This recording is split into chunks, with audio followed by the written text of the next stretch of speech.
really, I think one of the things that really attracted to me this game in the first place was the models are just so amazing when it comes to the design, and that when I paint them, I'm always having fun.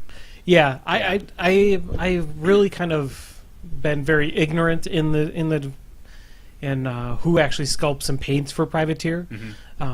But recently I have noticed that all my favorite models by Trollbloods have been sculpted by Brian Douglas. Well, he's the one who actually also did the Archangel. Oh, yeah. As well. Which I think is the best model in the game, looks-wise. It's such a beautiful model. All the warders, all the new champions, the new Creel warriors, those are all done by him. Guy knows his stuff. The not the wardens, but the Highwaymen, Braylen. Oh my God, Braylen. Yeah, Braylen's nice. Ooh. She is super sexy. But Brian Douglas, man, amazing, awesome troll sculptor. But one of the other things, and this might be if anyone's interested in going to Gen Con next year, last year when I was there, they actually had one of their painters, the guy who was actually working on the studio model for the Earthbreaker. He's just sitting at a little booth working away at it. If you're interested in learning more about painting or trying to get more on like Privateer Press's aesthetic, that guy is super great about divulging whatever you need to know about what he's trying to do. I think that was Matt DiPietro. He's like a short blonde hair. Yep, short blonde hair. I could probably show you a picture of him, and you'd probably go, "Yeah, that's him." But yeah, he's amazing. Ron Cruzy he's the bald guy. He's a really good painter as well. But yeah, Matt DiPietro, amazing stuff. Yeah, Meg Maples used to work for them. Made a lot of really nice looking models. She's more gone independent to kind of her own classes and that. But not saying her work hasn't changed at all. But I mean, the stuff that Privateer is still churning out, even in her absence, is really good. Like Jordy, who filled her spot over at Privateer when she decided to go independent, he's really good. Yeah, I could talk a lot about the aesthetic of the painting and how it's changed with Meg going on her own path, but I think that would probably take a while. Yeah. So yeah, that's another podcast. That's our summary for the Fire Eaters. Awesome figures, WTF. Big Burrowers are next. Yep. Yeah. My favorites. Okay. These guys scare a lot of people. Yeah, they do. And there's a good reason for it. They scare a lot of people with the proper buffs, but when they pop up and they don't have the buffs, they're not very scary. The Pig Burrowers, I think, are one of the best designed Trollblood units in the game. And the reason for it is because if you're running a synergy faction, this unit is nigh useless on their own. But they are downright terrifying with support. Exactly, and the thing that really makes the Burrowers stand out a lot for me, too, is even when they're buffless, they still really make your opponent squirm, because, man, if you roll a 9 against somebody, for example, if you're looking for... Those slug guns can hurt a lot. If you get that one good number, that's a big amount for not a lot of points. Yeah. Well, and that's just it. So, once again, for those who aren't aware or want to recap, Burrowers have a god-awful stat line. They're speed 6, which is good for Trollbloods, but Mat and Rat 4... It's amazing. Their defense 13. What's up? Yeah, with an armor of 12 to back it up, and a outstanding command of 7. Oh yeah, those make you giddy when you pass that check. But oh god, that's the one thing that trolls do have issues with is command checks at times. Pigs do. Pigs, yeah. Everything else is actually surprisingly stoic. It's the pigs you can't count on. Yeah. Go figure. But the reason they're so bloody terrifying is they can burrow. They can pick up the unit off the table, you move a little token, and they're indestructible for a turn. So they can almost guarantee a full squad will engage you. Hands down the best looking dig-in token in the game. Yeah. a periscope and some periscope. dirt. Yeah. But to further that, they're packing a power and 14 range 4 gun that they can also use as a melee attack. Not a gun, it's a melee attack. Not boosted on the charge, but still pretty decent. Right. So what that translates to is all these buffs that help out melee attacks, like Charge of the Trolls, or Fell Calls, or when we get to it, Emadrak's Blood Fury, all function on that Power 14 gun. So what happens is the opponent doesn't touch them for a round, they surf and they find a juicy target, something that has a nice low defense, either because you knocked it down, or they can sit and aim at it, or you can get a good fell call on them, and those power 14 guns just tear it apart. Yep. It's not the same thing, but it's really close to them being a power 11 weapon master. Those guns are just as powerful as an unbuffed Axer. And you bring enough of those little things to bear, which you can usually do because they weren't there in the turn, and they will pull things apart. So here's where the Burrowers fall apart is they need support. Rat 4, Mat 4 isn't hitting anything. Like, you can pray all you want, but defense 12 troopers are out of their comfort zone. And very few things say that. But we've got the Fell Caller, we've got Charge of the Trolls. It's very possible with two solos to effectively take them up to Mat 8, Power 16 on those slug guns. And that's assuming that you're just using the slug guns in melee. Because the point blank gives them melee attack, they can charge with their pickaxes. So that, there's an extra little boosted 8 in there, just for funsies. With the pickaxe attacks, that's where like an interesting synergy comes in with Mr. Man that I'm painting right now. Yeah. The fancy thing is with Mosh Pit up, if you charge and try and hit with your shovel, you can pop something in the knee, knock it down, and then boom, you're hitting on dub ones. Yeah. Or no, with the pigs, do you hit automatically in close combat? On the with melee, the gun? yes. But I mean that brings up other opportunities too. Like there are spots where you can't get everything into engagement. With like Prime Borka, for example, one guy hits somebody in the knees, they fall over. The other Burrowers, if they didn't charge, are shooting them. Yep. Like that's one of the biggest things that's overlooked with the Burrowers. They're so terrifyingly effective and hard to stop with the right buffs. People overlook the flexibility the unit has. I had an opponent who was dead set that my pigs weren't going to do a thing to him. Popped up a handful of covering fire tokens just in front of their jack. Like their pigs can't engage me; they'll get torn to pieces. Yep. My Burrowers popped up, aimed, and shot the jack to death. Yep. Aiming is a big thing about burrowing because you're not really moving. Right. You're just getting placed. Once you pop up within 5 inches of that token. Rat 6 is really not that bad. I mean, not when you're shooting a defense 12 jack. No, definitely not. Especially with Power 15. Power 14? Power 14. 14 guns, yeah. No, they're pretty sexy. Yeah, and almost every caster in the game has a little synergy with them. Some more with others, but these guys are built so well for the Trollblood army that they're almost non-functional outside of them. And they're really good with. I mean, they have tough as well, which is pretty solid. So they can get in the way of other things too. Yeah, that's always a surprise when I play with other people. I didn't mean to cut you off. I'm sorry. No, that's fine. That's fine. When they find out they have tough, they're just like, really? Yeah. Like, yep, they got tough. So like with the Burrowers, it's they will work well, but always have 1 to 2 plans to fix their attack stat. If you don't have at least a Fell Caller and then some other way of helping them out, they probably will not perform unless your opponent's feeling generous. And that's where that double Fell Caller thing comes in that I was talking about, because oftentimes, Jesus Christ, those fries are like 5 years old. I'm eating 3-hour-old fries because I feel really hungry and I want to help disperse some of the alcohol.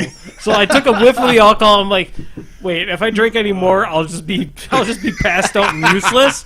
So I'm gonna eat 4-hour-old fries. Probably still good. Let me try one of those. Oh man! All right. So they're kind of potatoey cardboard. That's okay. I'm almost wondering if those cheese curds would have been better. They're still in the bag here if you want some. Oh man, it's close. So yeah, Fell Callers times 2. Because I think the pigs kind of function on their own because they do have a little bit more mobility and they've got survivability in Dig-In. And then that Fell Caller following them around really makes it a little bit easier because then they go from Mat 4 to Rat. But that's usually the best way to get your Fell Caller killed.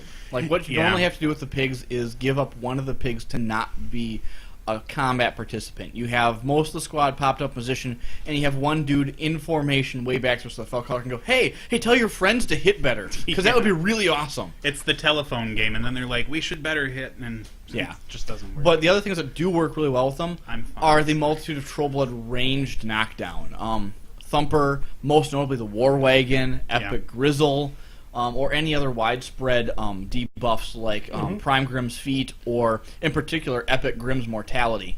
The Epic Grimm's Mortality just turns those things into slaughterhouses. Yeah, like they're hard to stop at that point in time. Yeah. They're scary. I really like, usually when I play in a 2-list format, my anti-crix is P-Grim with Burrowers, because whatever they bring, that between the Feet, Fellcaller, and the Pigs, I can usually hit whatever they're bringing against me and take it out pretty well for not a lot of points. Yeah.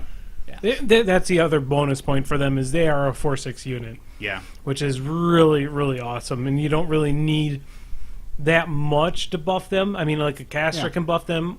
I mean, if you bring a Fellcaller with them, sure, adds 3 more points, but Fellcaller does other things too. Yeah, he does a lot of other things. So, I mean, if it just means that bypass on the side note he buffs the Burrowers to do something awesome, so be it. Yep. Yeah. So and that's just it. Yeah, Burrowers are fantastic. They're easily, if you're starting an army, one of the earlier units you can definitely buy, but don't buy them unless you've got a Fellcaller. They are god awful without their help. Yeah, they absolutely need help. I've had plenty of games where my opponent managed to take out my important support, and they bring up the Burrowers and start attacking. They get worried. Like, what do they do? Like, well, they're mat 4. I need 9s to hit.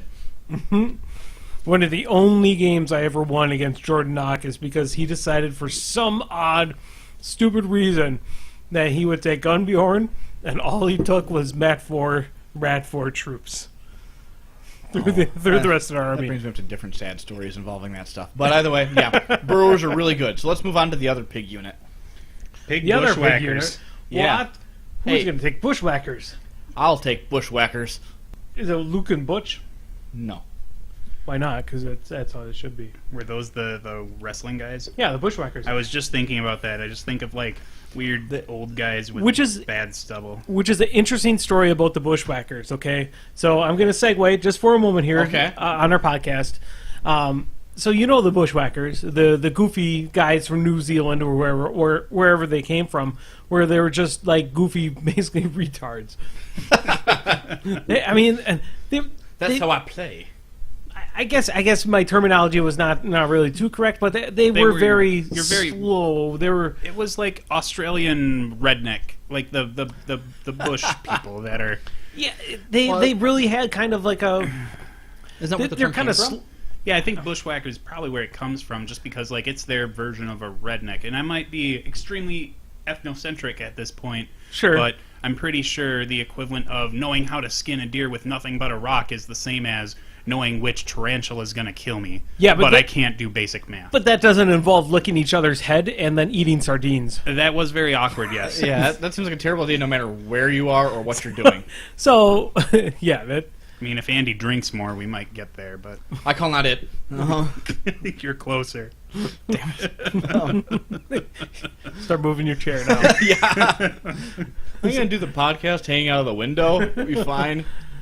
Yeah, but whenever I think of the Bushwhackers, though, the interesting story about them is the WWE or the WWF at the time really made them into the goofballs that they're forever known as. The guys that were doing the arm thing whenever they would come down to the ring and stuff like that. That's not how they were previous to WWE. Previous to WWE, they really lived up to their name of Bushwhackers, which not masturbating in a bush out in the middle of wherever, but they would basically ambush. That's how I got that name. I think that's what they do in Mazo. But that's what they would do normally, is they would go out and beat. They were a vicious tag team back in the day, and WWE just made them just laughable from what they previously were. It'd be taken like the Legion of Doom or the Road Warriors that we know, the Road Warriors at least. Yeah. But they would be taking them and then making them into like costume Doink the Clowns. Pretty much. That's what they did to the Bushwhackers. Well, speaking of Doink the Clowns, that's pretty much where the pig Bushwhackers are at. Yes. Nice segue, Jeff. Yeah. Well, they're really goofy. They're not. They need a hand up, but they're not unplayable. So they've got the exact same stat line that the Burrowers have. But they do have combined range, which is pretty sexy. Right. They've got combined range on a range 14 gun. Mm-hmm. So they can reach out and touch you. Range 18 potentially, if with with fun times. Yeah, with certain casters. But for the most part, you can assume they're going to be range 14. They've got advanced deploy and Pathfinder, so nothing really slows them down. I think the problem that Bushwhackers have is people expect them to be able to put down Bushwhackers and shoot a unit and make the unit die. Bushwhackers don't do that. No, 2 of them kill 1 person. If they're lucky. If they're lucky. Maybe 3 will kill 1 person. 3 Bushwhackers kill 1 person, so your unit of 10 Bushwhackers will kill 3 people, and 1 person's got a gun they can shoot into the air, and if they're lucky, the bullet lands on somebody. What Bushwhackers are really supposed to do is harass the opponent. You leave that squad off on the side, advanced deployed, and first turn, even though you might be able to shoot, maybe you don't. You run that squad up a flank and make your opponent stare at that flank going, I can't walk that way because they might shoot me. But I don't want to walk that way because they're not that good. Well, I think that's one of the trappings of advanced deploy in general. I play Crix in my off time, and Death Jack every goddamn time. Advanced deploy that guy, first one to die. Like, I think that should be on a bumper sticker. Privateer Press. Well, and Bushwhackers work the same way. If you just deploy them on the front of your line and move them towards the enemy, yes. Your opponent is either going to shoot them back and kill them, or they're going to run and engage them, and the Bushwhackers are going to cry until they're killed. Yep. And that's just not good. The best ways to use your Bushwhackers are leave them on a flank. The first turn they may not do any damage, but second turn, their opponent's not going to be happy when you can start taking pot shots at their choir. Yeah. Or, like, the Schnailers. When that squad can put real ranged firepower onto fragile and important support pieces, that's when they're dangerous. Exactly. If you ever talk to Nate about his old Prime Gristle theme list, he had a unit of Bushwhackers in there, and their entire job was, like, that solo's in a bad spot, I'm going to shoot it. Yep. And to have a 5 to 8 point unit killing a 3-point solo, but killing that 3-point solo could save him his game. I think since the game has such a high power level for models, where everything feels like it's just over the top by some margin, these units that are a little bit more like subpar fall to the waysides. Yeah. Because people don't look at them in that scope. They're like, oh, they're not good. They're not going to do anything. But they don't realize that, like you said, the Choir's low defense, low armor. Silas is low defense, low armor. Or at the very least, low enough. I would kill. Contribute 5 Bushwhackers to shoot down a Wishnailer, no problem. Exactly, with the combine range. And that makes them rat 9, and now they're scary. Exactly, and it's dropping focus off the caster because it's probably the reason why they're bringing him. Yeah, and they can't continue to ignore them because if those Bushwhackers can turn their attention on the caster, they can pump out a rat 14 power 20 shot. Or if your opponent ignores them while you're walking up the back, activating in the back arc makes them rat 6. It's pretty good. Yeah, so they're definitely not for every list, but never ever throw them up front and just expect them to shoot down the opponent's infantry before they get to your Bushwhackers because that's simply not going to happen. Exactly. Correct. Take home of the day, Creel Warriors first. Yeah, if you want a unit to go there and take hits, it's Creel Warriors or Fen Blades and almost nothing else. He has a point. Playing the Bushwhackers that way is like licking your friend's head and eating sardines. Yes? I don't know. Fun bit of extra side tech. Bushwhack can be used to claim zones in a way that you don't want to get in melee. On a couple occasions, I'll find Bushwhackers just sitting outside of a zone or a flag capture point, and something else is sitting on it. You can actually use Bushwhack to shoot it first, ideally kill it, and then Bushwhack onto the objective marker. Yeah, remember Bushwhack is the order that they have. Yes, yeah. Sorry, it's the not as good. Was it Hog Wild or? Nope. It's just during this unit's activation, effective models can make their combat actions before their normal movement. All effective models must make the full advances their normal movement this activation. Yeah, it's one of Lilith 1's caveats, like her big thing. Yeah. Bushwhacking. Yeah. So it's Bushwhack is pretty. The Bushwhackers aren't terrible, but they are very hard to use. If they get engaged, they're gonna die. They run at the drop of a hat, but like they can be game winners if your opponent undervalues them or you get the positioning right. Exactly, and you do have to really be careful with them because Trollbloods don't have a whole lot that boosts that helps out Rat where they do Matt. Like you're looking at your P Grim for a lot of that, where his feet can really do some work. Right. So yeah, they're not a unit. They could still use a little bit of love. A UA that gave them, I think it's coordinated fire, where they can reroll combined ranged attacks. Yeah, that'd be great. Like 2 points for that and Bushwhackers, and I'm gold. That's not going to happen. Why You not? never know. They give it to Rat 5 troopers with guns. I know. Sorsha's got that shit on a stick, man. Yeah. I don't think you're going to have coordinated fire with Bushwhackers. Like Winter Guard needed more stuff. Let a troll player dream. Just like I want another heavy with reach. I want heavy with 2 shields.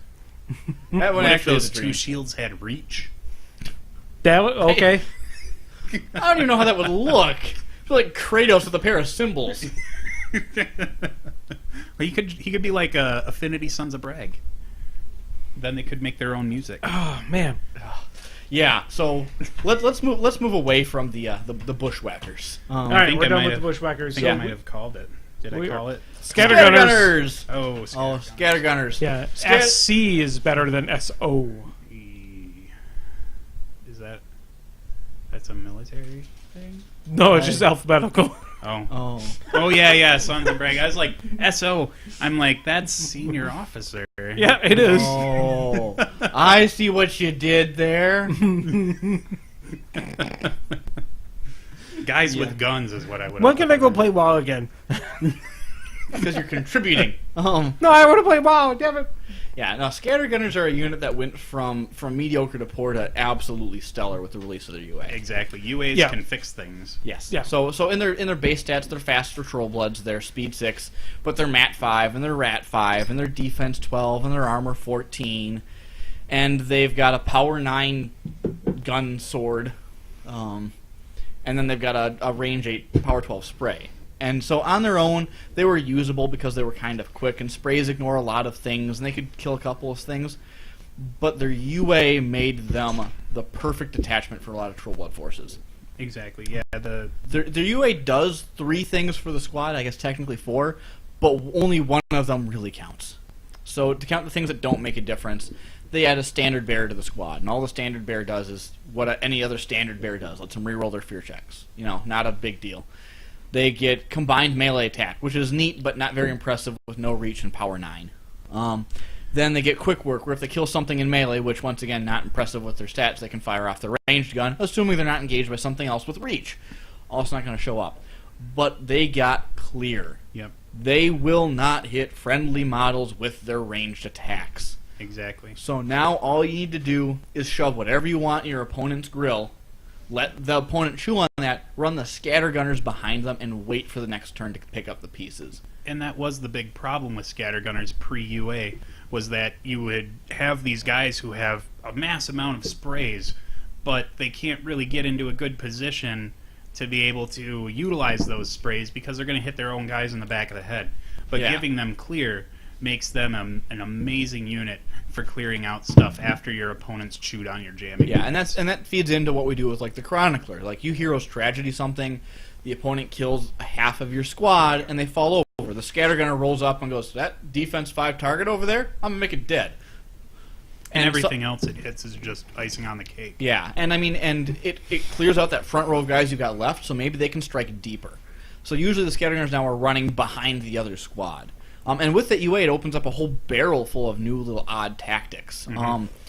I have actually fielded Scattergunners as a primary tar pit unit, albeit not as good as Krell Warriors, but with Hero's Tragedy still in effect, you can still... Someone kills a Scattergunner, it falls over, a Scattergunner behind it kills them. You can do it with a melee attack. You can kill something with a melee attack, trigger quick work, fire your shot at another Krell War or another Scattergunner who's in between you and another target. Fire it down the line. Now you're aiming at your own guy, but you get a better spray vector. Yep. So just because you can't hit your own team with those sprays with that clear rule, aim at your guys whenever you have to. You have to worry much less about blocking your own line of sight. You can just stand there and hose them down. And they even get more brutal on the casters that help out ranged attacks like Prime and Epic Grim. Yeah, making the defense neg 2 with Prime Grim that's the biggest thing for that helps out the shooting trolls. Because to be honest with Scattergunners, Rat 5 is going to miss a lot. Yeah. You want to try to put them in a position where, to be honest, there won't be an engaged, but you can aim instead. And that's something you need to be able to weigh as well. If your opponent only engages a couple of your Scattergunners, use the Scattergunners in the back to aim and shoot at that front line. before you activate the ones up front. The ones up front should then, in theory, not be in melee anymore and can aim and fire at something further back. You've also got the added bonus of like saying that your scattergunners are mat 5 or rat 5 if your opponent knows that, and maybe hide some guys out behind some walls. Like those sprays still ignore it, so they can do some work on low defense guys who are trying to get benefits from concealment and cover. Yeah, and scattergunners are actually my go-to for a lot of Crick's problem infantry. Like they won't work for Hell versus Sadiaks. They'll work iffy because of the combined melee can get them sometimes there, but against Bane Thralls and Mechana Thralls, they can be really scary. Yeah, because against Mechana Thralls, they're looking for 7s, I think. Against Mechana Thralls, yeah, they're looking for 7s to hit if they moved. Yeah. And 5s to hit if they got to aim. Mm-hmm. And because the defensive stats on those models aren't very impressive to begin with, and the speeds aren't so great, the scatters are actually in a rare position where charging can sometimes pay out, where you charge the front line of Mechana Thralls, hit them with the gun bayonet, and quick work shot into the back ranks. Yeah, because if you're looking at a speed 6 model, I was on the UA. I think they're still speed 6. Yeah, they're speed 6. So speed 6 with a spray 8, you're looking at a 14-inch threat with your damage. If you charge, that's actually a 17-inch threat. Oh yeah, that's right. Yeah. Math and stuff. The game has rules. I mean, occasionally. I mean, unless you play Legion, then there's not a lot of rules to be used. Well, you don't have to read the rule book for that army, so. Yeah. What? Yeah. Either way, the Scattergunners without the UA are very bland and very, very difficult to use.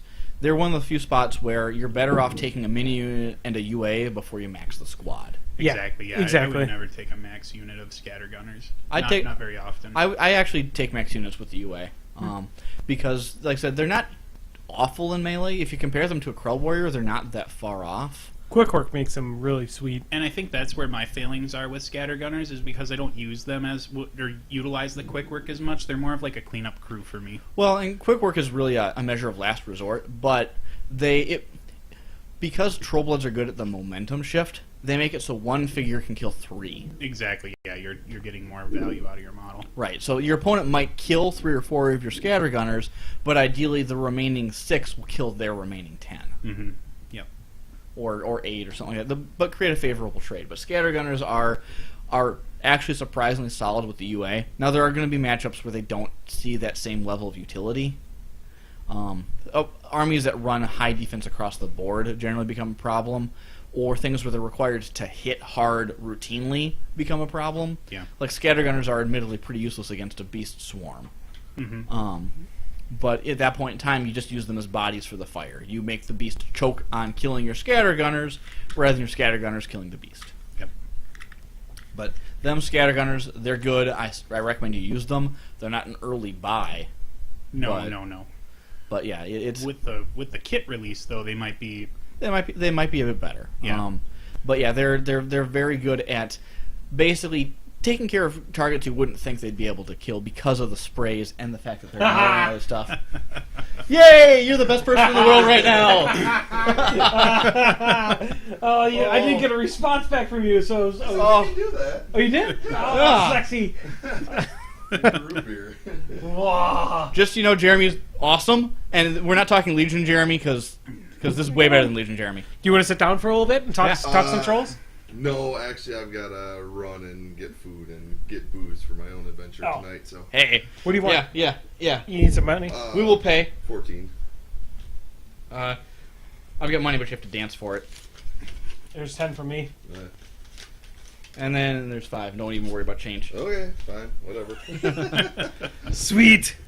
Hey, Oh. by the way, we found that root beer mixed with the Fireball.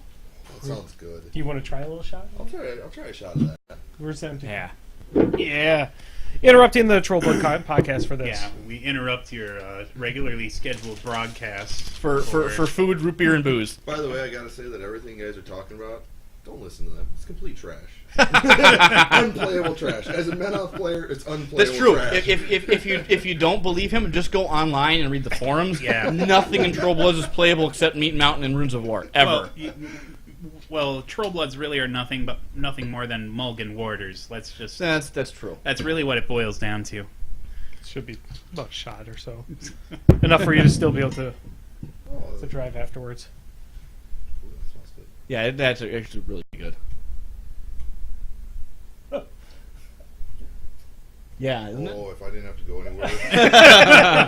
Oh, boy. Yeah. That's People- dangerously good. People come for our mixed drinks and That, stay. that is that was Come. that was an accident drink too, because you Well, mentioned that at Culver's. Yeah, we were discussing at Culver's, and now this goes well with a lot of stuff. I was drinking that with the pumpkin shake earlier, and it was really good too. You're not worried about the excess amount of antifreeze that's in Fireball? Oh, jeez. Yeah, somebody actually, What? honestly, it has been outlawed in Sweden. Yeah. Really? Yep, it's been pulled out because of I guess they don't have the list of ingredients on That's not here. part of the label. It's burnt off. Essentially, it was because... Wasn't it because there was, like, too high of a concentration? Well, but of there's a lot of antifreeze? things that are banned over there that are okay. Well, there's- like Mountain Dew in a lot of countries Yeah. isn't okay. I think it's the same ingredient that makes up a lot of the chemical composition of Yeah. antifreeze. To be fair, is I hear- also in there. I hear Correct. antifreeze is delicious, lethal but delicious. Well, in Wisconsin, you do what you got to do to stay warm, right? Don't think it works that way, But I mean, you go through like other drinks like that. Like from my understanding, and of course this might be an offshoot fact though, but some of the chemicals in Diet Coke, if it's braised to a certain temperature, actually yeah. ends up turning into formaldehyde. Yeah. yeah. Which, Well, hell, Coke syrup is a caustic substance. yeah, but I mean, like, how many people drink Diet Coke? How many people are dead? Actually, how many cancer patients? are dead? Those numbers may not There's be as probably- closely related as you think. I probably shouldn't talk about this any further.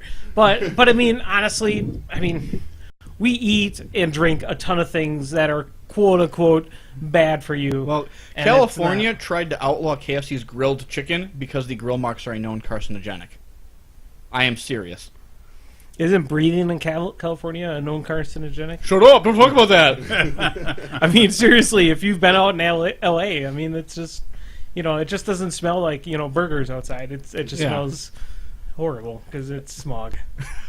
One of the, I wouldn't know, but that was just one of those things where people try to label anything as bad for you. And I mean, it's already liquor. It's not like we're drinking it for our health. no. Right. One of the more oddball drinks out there, and I wish I could have tried more of it with booze before I got to be, I was pretty young when this stuff was around, was Josta. Oh, I think I've heard of that. Yeah, it was it just had like a little Jaguar on the side, and it was like your red green Rastafarian. That sounds like something I'd buy from somebody in a hoodie in an alley. It is, but guess what? The ingredient they had in there that made it different from everything else was this stuff called, I think it was guarana root. Yeah. Okay, And yeah. when you Right. drink it in mass quantities, it's actually a hallucinogenic. So Oh, you would okay. sit there and kill a 12-pack and go on the best trip of your life because you'd be sugared up and you'd be ready to see leprechauns jump off the wall or something. There's a lot of Nice. things like that. Crazy. Like I remember those old ads from like 10 years ago for Aquadots. They're these little like plastic pellets that if you drip water on, they kind of melt and form other shapes. But apparently they also react with human like stomach acid in such a way they replicate a date rape drug. So like people were having like they had little kids who were playing with them, and the kids would, because they're little kids, eat a couple of them, and they'd wake up in like 8 hours and not know what was happening. Wow. That's yeah, intense. don't buy Aquadots. Also, don't eat them.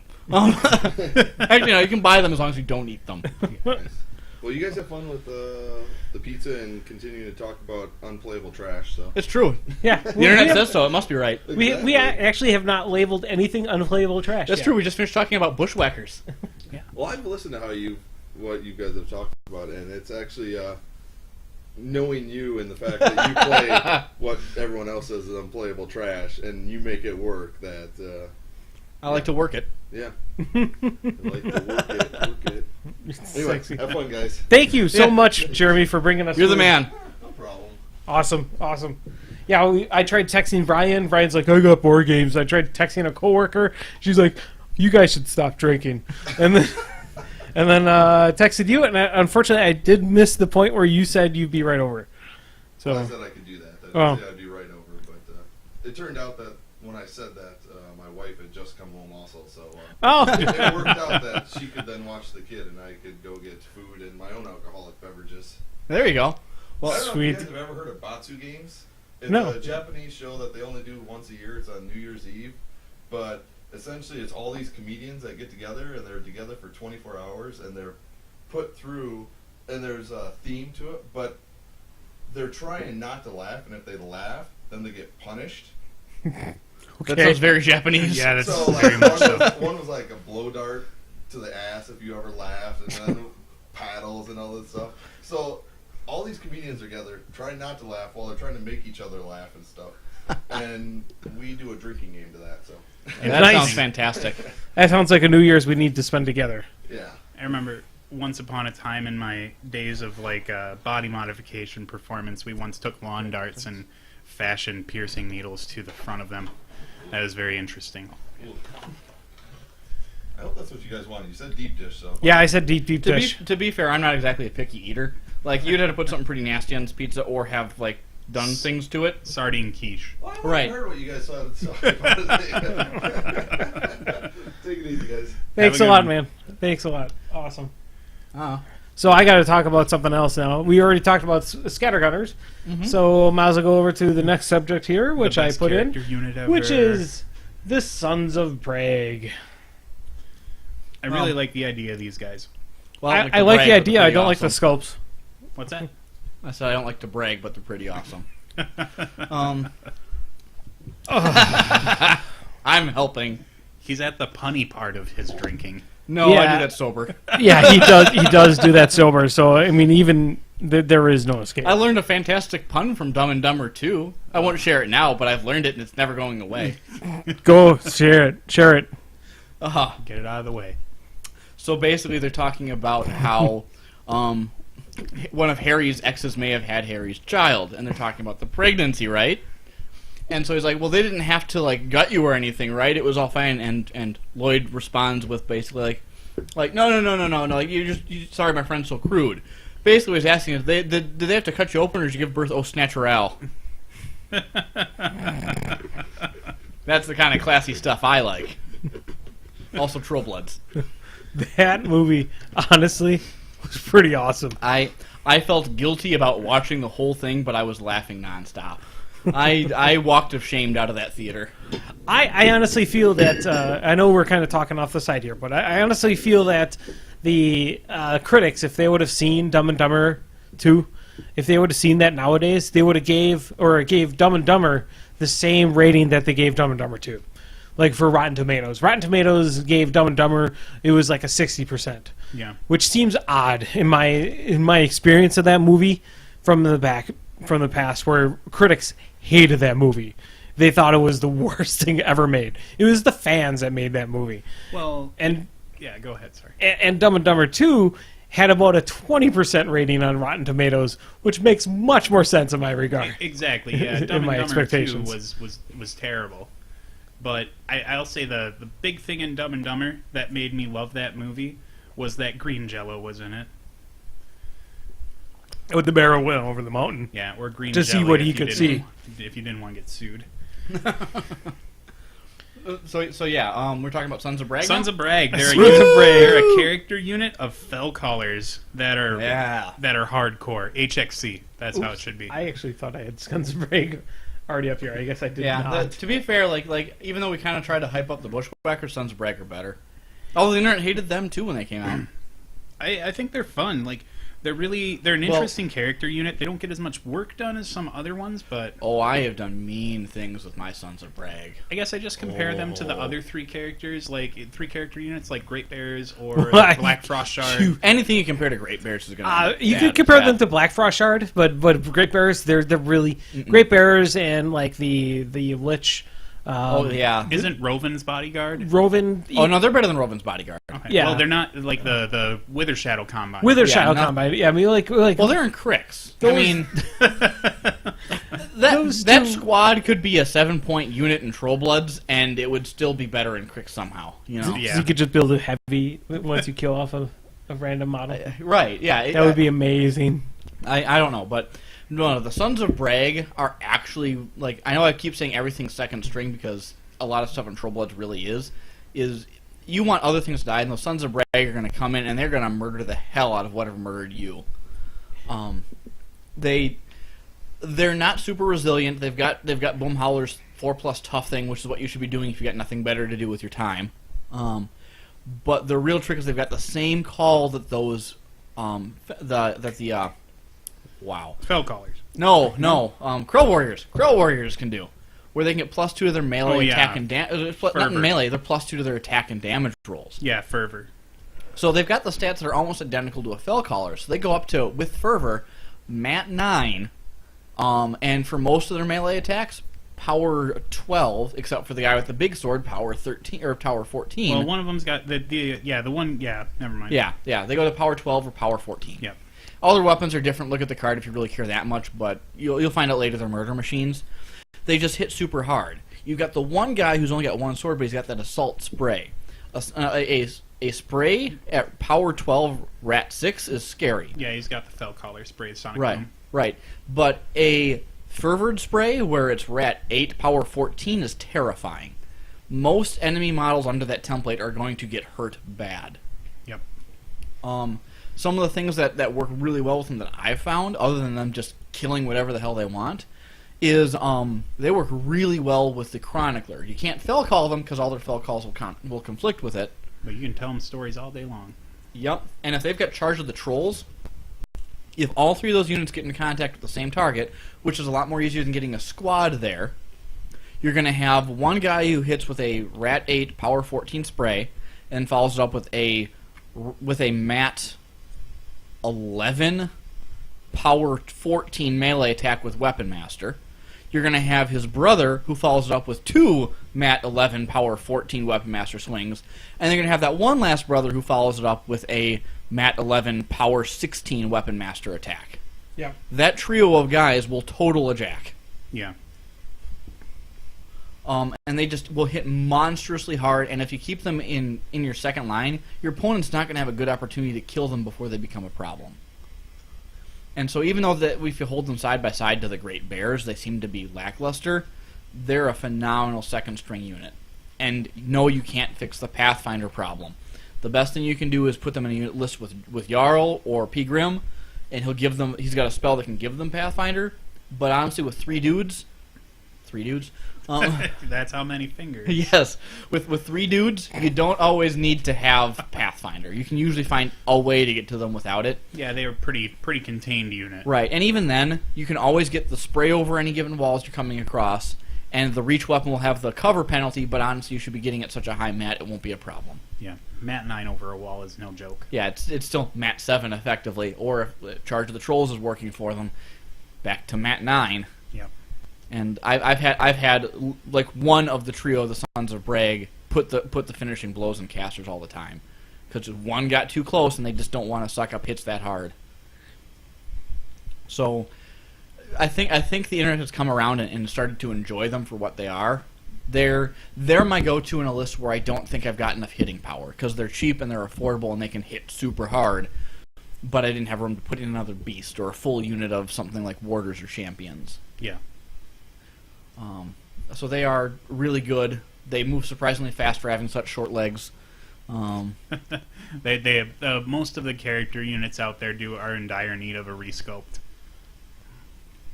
No, the Black 13th is totally to scale. Yeah, exactly. They just look like they fit in the palm of a hand of a warjack. To be fair, most small size models do fit in the palm of a dire troll mauler. Well, yeah, but with that you could fit it on a toe, like be like a little parrot sitting on top. The Trollblood do that. You've seen the scouts and they got the shoulder whelp? Yeah, the shoulder whelp. Yeah. So yeah, the Sons of Bragg are actually very potent. They're just like a lot of the dangerous threats in Trollbloods. They're not tough enough to stand to the front line of the enemy forces. They're going to get killed if you just leave them out there. But they're fast enough and they hit hard enough and they've got reach that they can. I put you on pizza to. Oh yeah. Sure thing, sir. Yeah. You wanna slice it? But yeah, they're fast enough. Amazing. They Have you hit had hard the enough. deep They're dangerous. Have you had the deep? No, I haven't. I used to work for Little Caesars when I was a young fellow in the Dells, and most of my time was spent doing other things than cooking pizza. But this will be my first time having a deep. I've got to apologize. It must have been really thankless being at Little Caesars, particularly in the Dells. It was like connected to Tommy Bartlett's Robot World, and like we were. Oh, okay. Yeah. It's not a combination I envisioned, but this yeah. proves that we are a podcast from Wisconsin. Tommy Bartlett's Robot World. Well, now it's the most amazing Chinese place. If you're ever in the Dells for any reason whatsoever, you need to go to Dynasty Chicken. The guy who owns the place, his name is Sonny, and he just runs around bussing tables. The guy loves his job, loves making great food, and it's amazing. Very cool. This podcast came with a recommendation. Yeah. I So do, what do you think of the Little Caesars Deep Deep? I do believe this is better than what I used to eat when I was younger. Just to make the pizza and let it sit aside for a few hours so that I could warp it down without burning my mouth, because that's the only way I could stomach the taste. But like I had to actually make the sauce, so like it came out as a paste and with water and stuff, and it was just you mixed it with a power drill. Oh, That's pretty standard for a lot of fast food. yeah. Although I'm one of those freaks that like, did you ever see the old Facebook ads where they were squeezing out like the chicken McNugget like pink paste thing? And it was like, look how gross this is. I was thinking, like, I want to eat that. I want some of the pink nugget paste. I don't worry about it because it tastes decent, so whatever. I mean, Yeah. But, you probably shouldn't be basing any food tastes on what I'm willing to eat, because I'm not a picky eater. yeah. Remember how you guys were, like, turning your noses up with the sardine quiche? I would probably at least try a slice and be upset I did. I would try it once just to say that I did it, but that's because I'm irresponsible. I wouldn't try the sardine quiche. I would no. All right, well, let's move on to the next unit. What's better than sardine quiche? Oh, Sons of Bragg. Well, we know they're We're better in than the sardine quiche. Trollkin stuff. Oh, wait, no, Thumper crew. We're in the Thumpers before we Yeah. get into the Trollkin. So, Thumper is really cool because it helps out Bambi a lot. And, Who's Bambi? his mom died. How can you forget Bambi? No. No, No, I know what you're talking about now. Yep. The now I'm rabbit. sad. Hooray! I'm gonna eat pizza. Well, you can just drink more to drink the sadness away. And then we'll get to the cool units. Yeah, right. So Thumper crews, they're light artillery. Light artillery is just kind of iffy. Like, it's not a Trollblood thing. It's just a light artillery thing. There are very few pieces of light artillery that are useful. Like, the Cadoran mortar is okay. And The mortar's only good because they have access to freezing grip or whatever. and a couple, No, or Signs of fire for orders. effect Yeah. as well. Yeah. I mean, I've heard rumors, and don't quote me, slight rumors that in a potential new tournament environment that objectives might be a thing, so therefore that artillery that you take in a force might be a thing as well. Now, No, I'm maybe. not going to go any more further than that. They were but- good in the Scafang League, where if you took light artillery, they would get a bonus to roll when you were doing the league thing. Harkovich's theme, Thors. Yeah, but It's something I could talk about off air, but I can't really talk about on air. yeah. But it is something that's very cool in the future, where making a list for a tournament environment will change how you build that list for that tournament environment. Yeah, but is tournament pretty cool. environments outside, the Thumper it's a little lackluster. The best way to look at that gun is a aiming only range 14 gun with knockdown. Because Yeah. while it has momentum and it can slam medium and small based models, your opponent's never reasonably going to give you that opportunity. They're going to go like, oh, there's a Thumper there. I know which directions it can shoot. I'm not going to let you have a slam. True. But being able to just find a heavy, shoot it, and knock it down does actually have some merit to it. It's a Rat 7 on its own, assuming you keep an aimer next to it, which can, like we've discussed before, enable units like the Burrowers. Yeah. Because that Signarin, Ironclad or I don't know what the hell they've been taking. Something that's not the Stormwall. The Stormclad. Yeah, the Stormclad. Centurion sometimes, Right. maybe. You plug one of those heavy jacks with it, and suddenly it falls on its backside. The Burrowers can pop up and not even engage it in melee, and unload them out into power 14s in it. It's a weird two-part knockdown synergy, but it's also really fun to use the Thumper gun to knock and slam something that's like medium based back a little bit. Then use the War Wagon's big gun to fire into the knockdown model, which you've hit, and then you'll knock down everything else in the pie plate. Somebody did not like that. Wow. What is that? That is tropical 7-Up. I've never had that before. in my What makes life. it tropical? The flavors or malaria? Mix it with some Probably got booze. some. It's probably got some cinnamon. So left in here. But do you want to try some of it? I don't think I want to anymore. You didn't answer my question. Is it the malaria or is it flavor? It's good for you. There's just weird tasting 7-Up. It's very aspartame-y. But it's real sugar. Well, then they managed to make real sugar aspartame-y. Like, I It would... has only 50 grams of sugar in this can. I would drink this. I don't think I would enjoy drinking it, but it wouldn't stop me from drinking it. Yeah, I think if it was the last soda in my fridge and I'm sitting there playing Destiny, I would drink it. Right. It's like, well, it's this or I drink out of the toilet.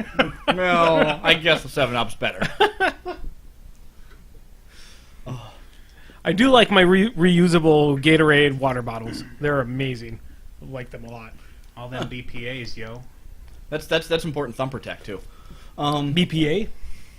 Reusable Gatorade bottles. Yeah. If you were a sniper, you'd fill that with urine. What? It was like that big thing for a while where, like, if you refill your plastic bottles, there are all these BPAs in there. Nobody really knows what they are, but they're bad. Basically like if it breaks down on the plastic that's inside of it. Yeah, something like that. Yeah, that's from my understanding that takes like a long time for it to actually start breaking down. But the threat is real, Andy. Oh, the threat is real. Yes, that's why I'm drinking outlawed whiskey. Yep. Yeah, We're just all Hey, sorts of it's down. not outlawed here. It's like it isn't outlawed here. No. It's like the God, what, that stuff is tasty though. Oh what the hell is it? There's some green liquor that was outlawed in the U.S. that has wormwood in it. I forget its Oh, name. that's Fuck me. No, absinthe. I want Absinthe. There we yes. go. Yeah, It's well, not that was that- outlawed for a long time in the it's- U.S., but it was okay in Europe. It's not the absinthe so much that was the problem. It was the laudanum that you used with it, which is a poison. Yeah, I mean, Oh, the wormwood is the main thing. Well, yeah, the wormwood was kind of the main thing, but laudanum was the catalyst to making it a problem. Because the interaction between the wormwood and laudanum, I think, was a problem. I'm not a chemist, but laudanum was the big problem. That's how people went blind. You sound like you know what you're talking about, and therefore I am trustworthy and agreeable. Well, after 5 beers and 4 tumblers, I'm pretty smart. SMRT, right? Yep. Alrighty. So have we I think we're hit done the with the Thumper. thumpers? There's not a lot to really discuss. It's got some pros, like it is actually okay in if you can handle Gunbjorn's theme force. Having advanced deploy in the Thumpers makes them actually in a good position to begin with. Yeah, because you're going to be able to far strike with Gunbjorn's spell or whatever. With snipe, yeah. Well, and, or like I even said, and Foster, having yeah. snipe makes a big difference. Yeah. And advanced deploy helps a lot. And you can, with the theme force, you can just leave them in a trench so the opponent can't just blast damage them to death. Yep. And they're also in Epic Grimm's theme force. You can get them for 2 points, and for 2 points, they're actually okay. Yeah. A if you power got some- 14 knockdown gun's kind of neat. Yeah.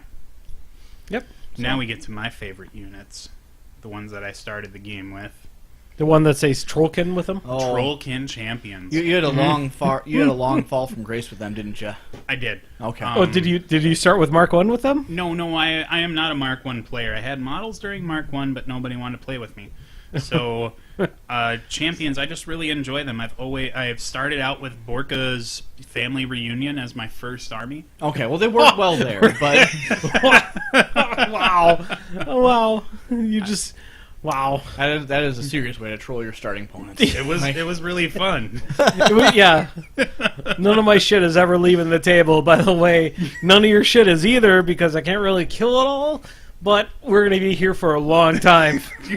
Welcome to the party, pal. Well, most of my time playing was against a Haley 2 with the list. So Well, in that case, you had the right answer. Yeah, Well, it was exactly. great. It was wonderful. You just run them forward, and then she's like, "I feet." I'm like, "I don't give a shit." Yeah, I'm gonna stay here and watch you until you don't kill me. Yeah. My shit's going to move forward maybe just a little bit, but we're all still going to be in base to base. Suck it, Trebek. Yeah. So champions, they were back in Mark 1. They were glorious. Those things were unstoppable. Yeah, they could do anything they wanted. So when they moved them to Mark 2, they apparently decided to kneecap them a little bit, and no, they got kneecapped pretty hard. A little bit, but they regrew. I mean, they regenerated from that. Yeah, maybe. I mean, there's still. I mean, there's. It's not the same as concert, but they still definitely have the buffs. They still have the Brothers in Arms, which is solid. So the big things that make champions scary is the entire squad has every dude has 8 wounds. They've got a decent amount of armor with ways of enhancing it as long as they're contact with the buddy. They get defensive line, and every one of those assholes is toting 2 power 11 weapon master attacks.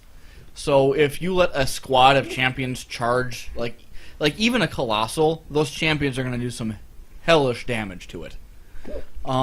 You make matters worse with the fact that it's in a Trollblood army, and you can put buffs on an individual champion.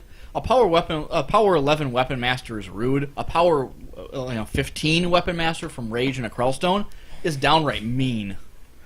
I feel like I have the cartoon drunk hiccups.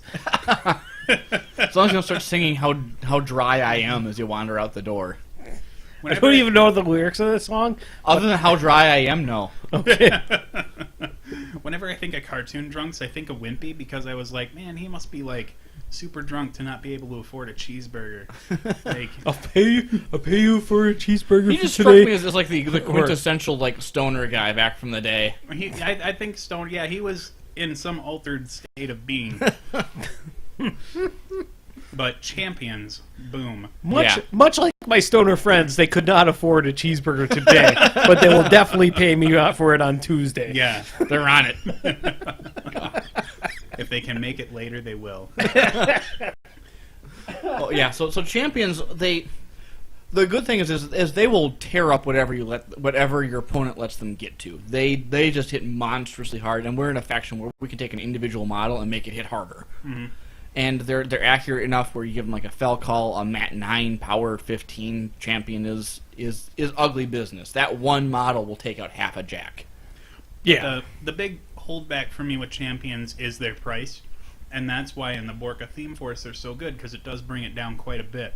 But adding Scaldy to the unit is just like an amazing boon for them, because they want to be close together in that they want that base-to-base arm boost, but they can't always. They don't have the maneuverability at that point.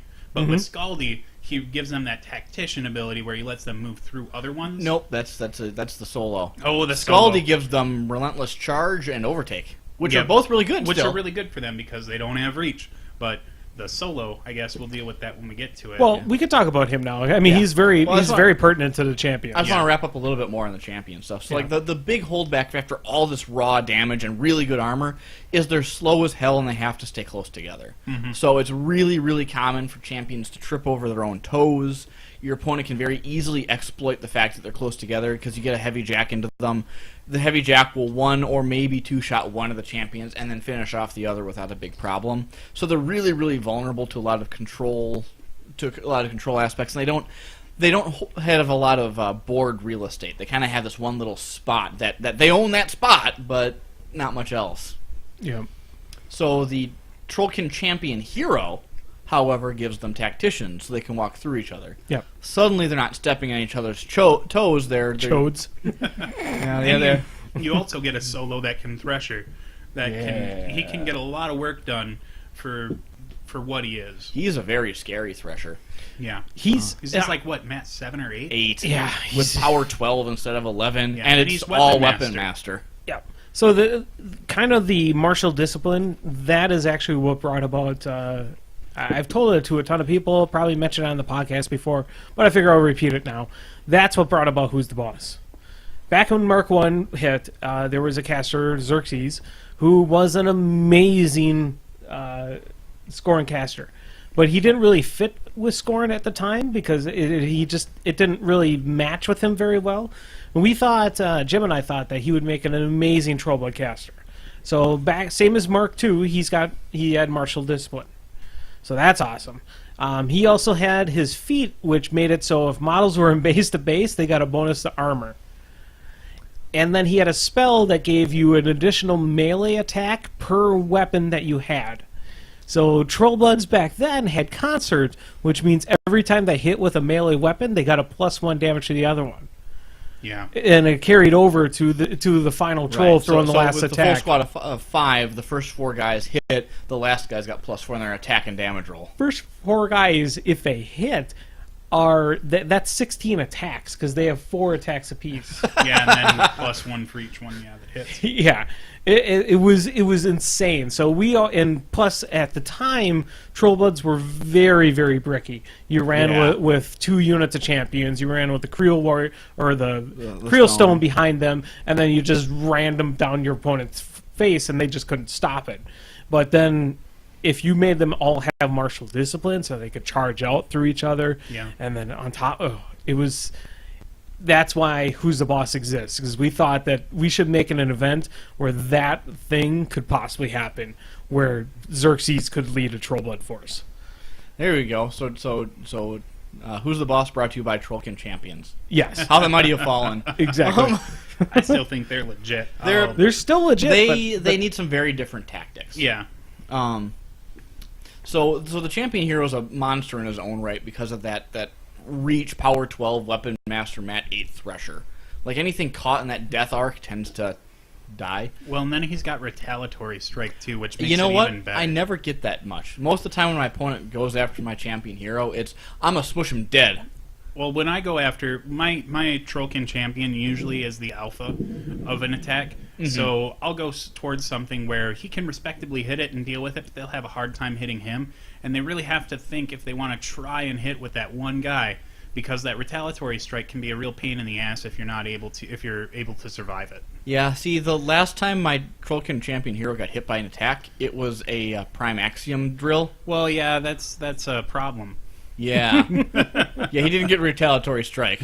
No. Nope. So, yeah, he is a terror, but he lets the champions move to themselves so they stop tripping on each other. When you combine that with Scaldy and Overtake, what you can actually get is a squad that can spread out a little bit, kill some infantry, and regroup with the Overtake. It's almost like having a mirage on them. A little bit, and it gets them back in their defensive line so they can have a little bit more real estate control and pull themselves back together. It still doesn't counteract some of the harder parts about using them, the speed 5, the no reach, what have you. So, like a lot of the other things, you need to make certain that they're not taking the charge. You have to make sure that something else is dying in front of them so they can clear out whatever's left there. And then whatever that is dead. There may not be anything left to deal with the champions. Yeah, good thing from my experience in playing champions, a good thing to feel kind of screen them with is Digmies, Burrowers, or same thing, Bushwhackers, or even Creel Warriors. Something else to die instead of them getting charged. Yeah. They're a very good second wave unit. Yeah. Well, and you pay so much points for them that they almost have to be, unless you're in theme. But because you just can't waste those points on a forward-facing unit. Correct. Yeah. And that's just it. Is once they've dealt with a lot of major threats, your opponent starts running out of things that can deal with them. Exactly, yeah. So they're a strongish unit. They're a little overshadowed and less easy to use than another unit we'll discuss later. Yeah, but yeah, they're solid. They hit really hard. I often don't have room in my lists to put them in. They've got a spot. They do really, really well with both the Grizzles. One because she helps their speed out. The other because she basically gives them a third attack. Yeah, I was about to say if you're having problems affording double warders, and by some grace you've been able to afford champions pre-plastic, then they're not a bad supplement to that. Which actually is a good point to the champions, is they are field allowance too. So there is a real strategy to the whole one unit of champions is the one dying for the other unit of champions. Exactly. Is the whole you can't kill us fast enough mentality. God, they are a bitch to try to mow through though. Yeah. Well, and I mean if they're base to base with their buddies, it sucks. Oftentimes I'll also see the minimum unit is the one that gets Scaldy, because he can do a lot more work than trying to make them a maximum unit with him. So that's just something. I don't know if your mileage may vary, but I've used him more in my minimum unit gets Scaldy instead of the maximum.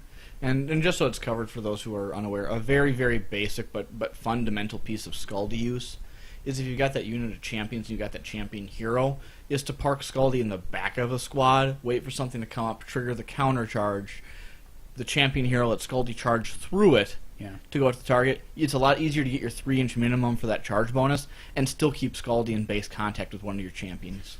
especially when you're looking at being able to move through them. You know, like if you have your triangle in the front or whatever, and then Scaldy's the one that's holding them all in base to base. That gives them the arm boost, so that he can still have line of sight to charge out. Well, with the champion hero, he can see through the other champion heroes. He doesn't need it. Fancy story. Yeah. So you can have him literally blocked off from the world as long as the champion hero's alive, and with 9 inches of Scaldy in his crew, he doesn't care. Sweet action. Yeah. True. He's got it down. But Now, let's move on to our next Trollkin whatever.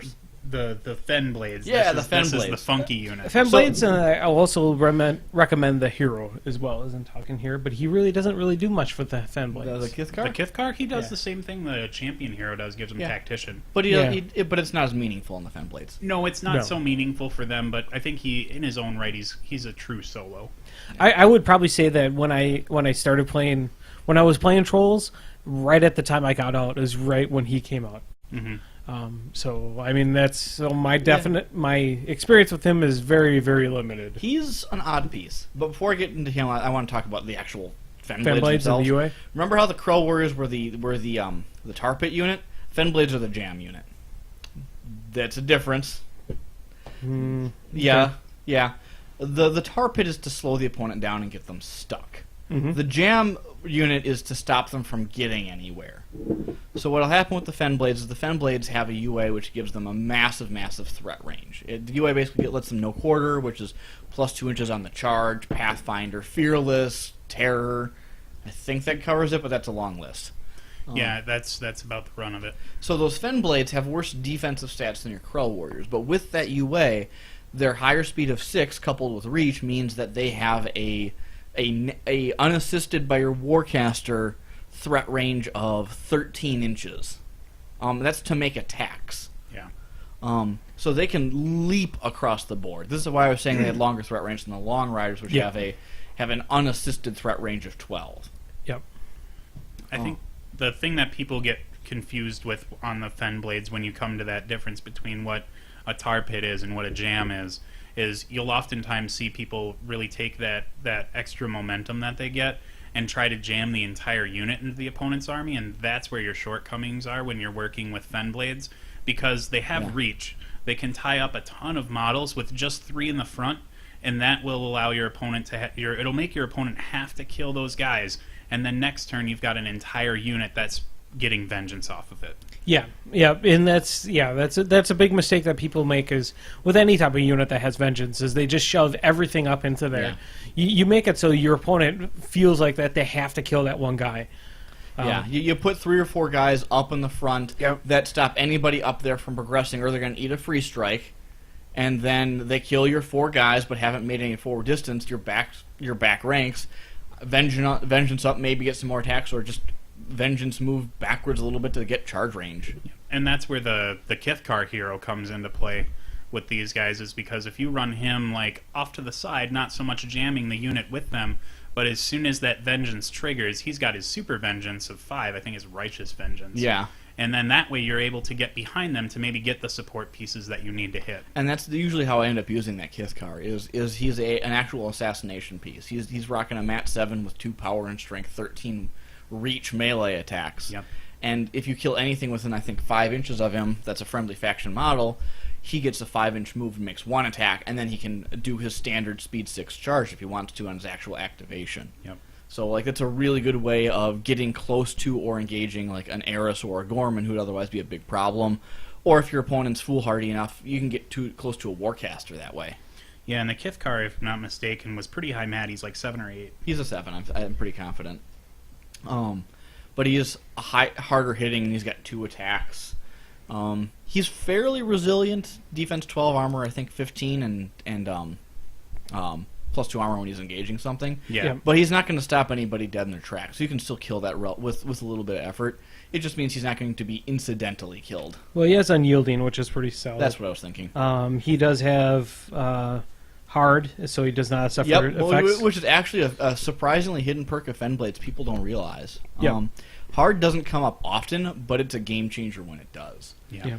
For those of you who have glossed over that rule forever because it doesn't come up at all, hard makes you immune to impact attack damage rolls and immune to collateral damage rolls. I I can't remember offhandedly, but I don't think you even get knocked down from collateral damage. I can look at that. I think the way that collateral damage would work is if you get not damaged effects. by it. Well, no. Well, you don't suffer effects from impact attacks or collateral damage. So yeah. So and that would be an effect of that. Exactly. So in most cases, it won't mean anything, but a good example would be Striker 3 has a really nasty impact cavalry charge. Those Fen Blades shrug off the impact attack. Yep. I think it's also worth noting that not to jump back to the Kithkar again, but he is only 2 points. That's his biggest highlight.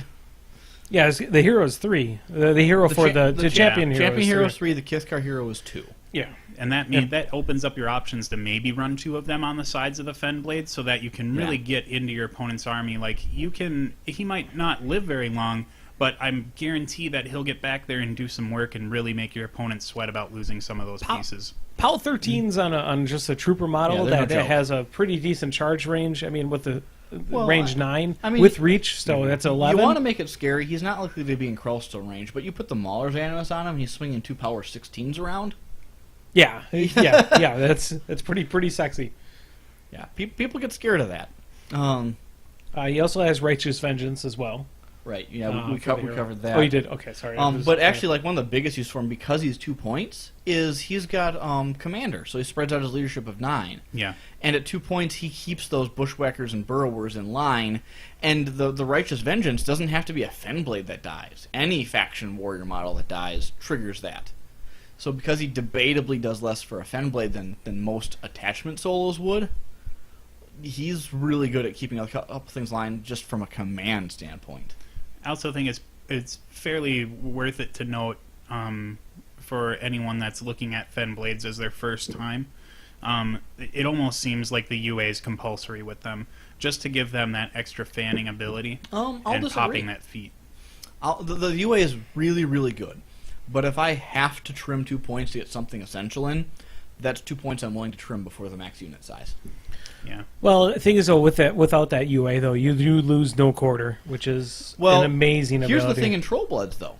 If you've got a Fellcaller, the Pathfinder's more optional.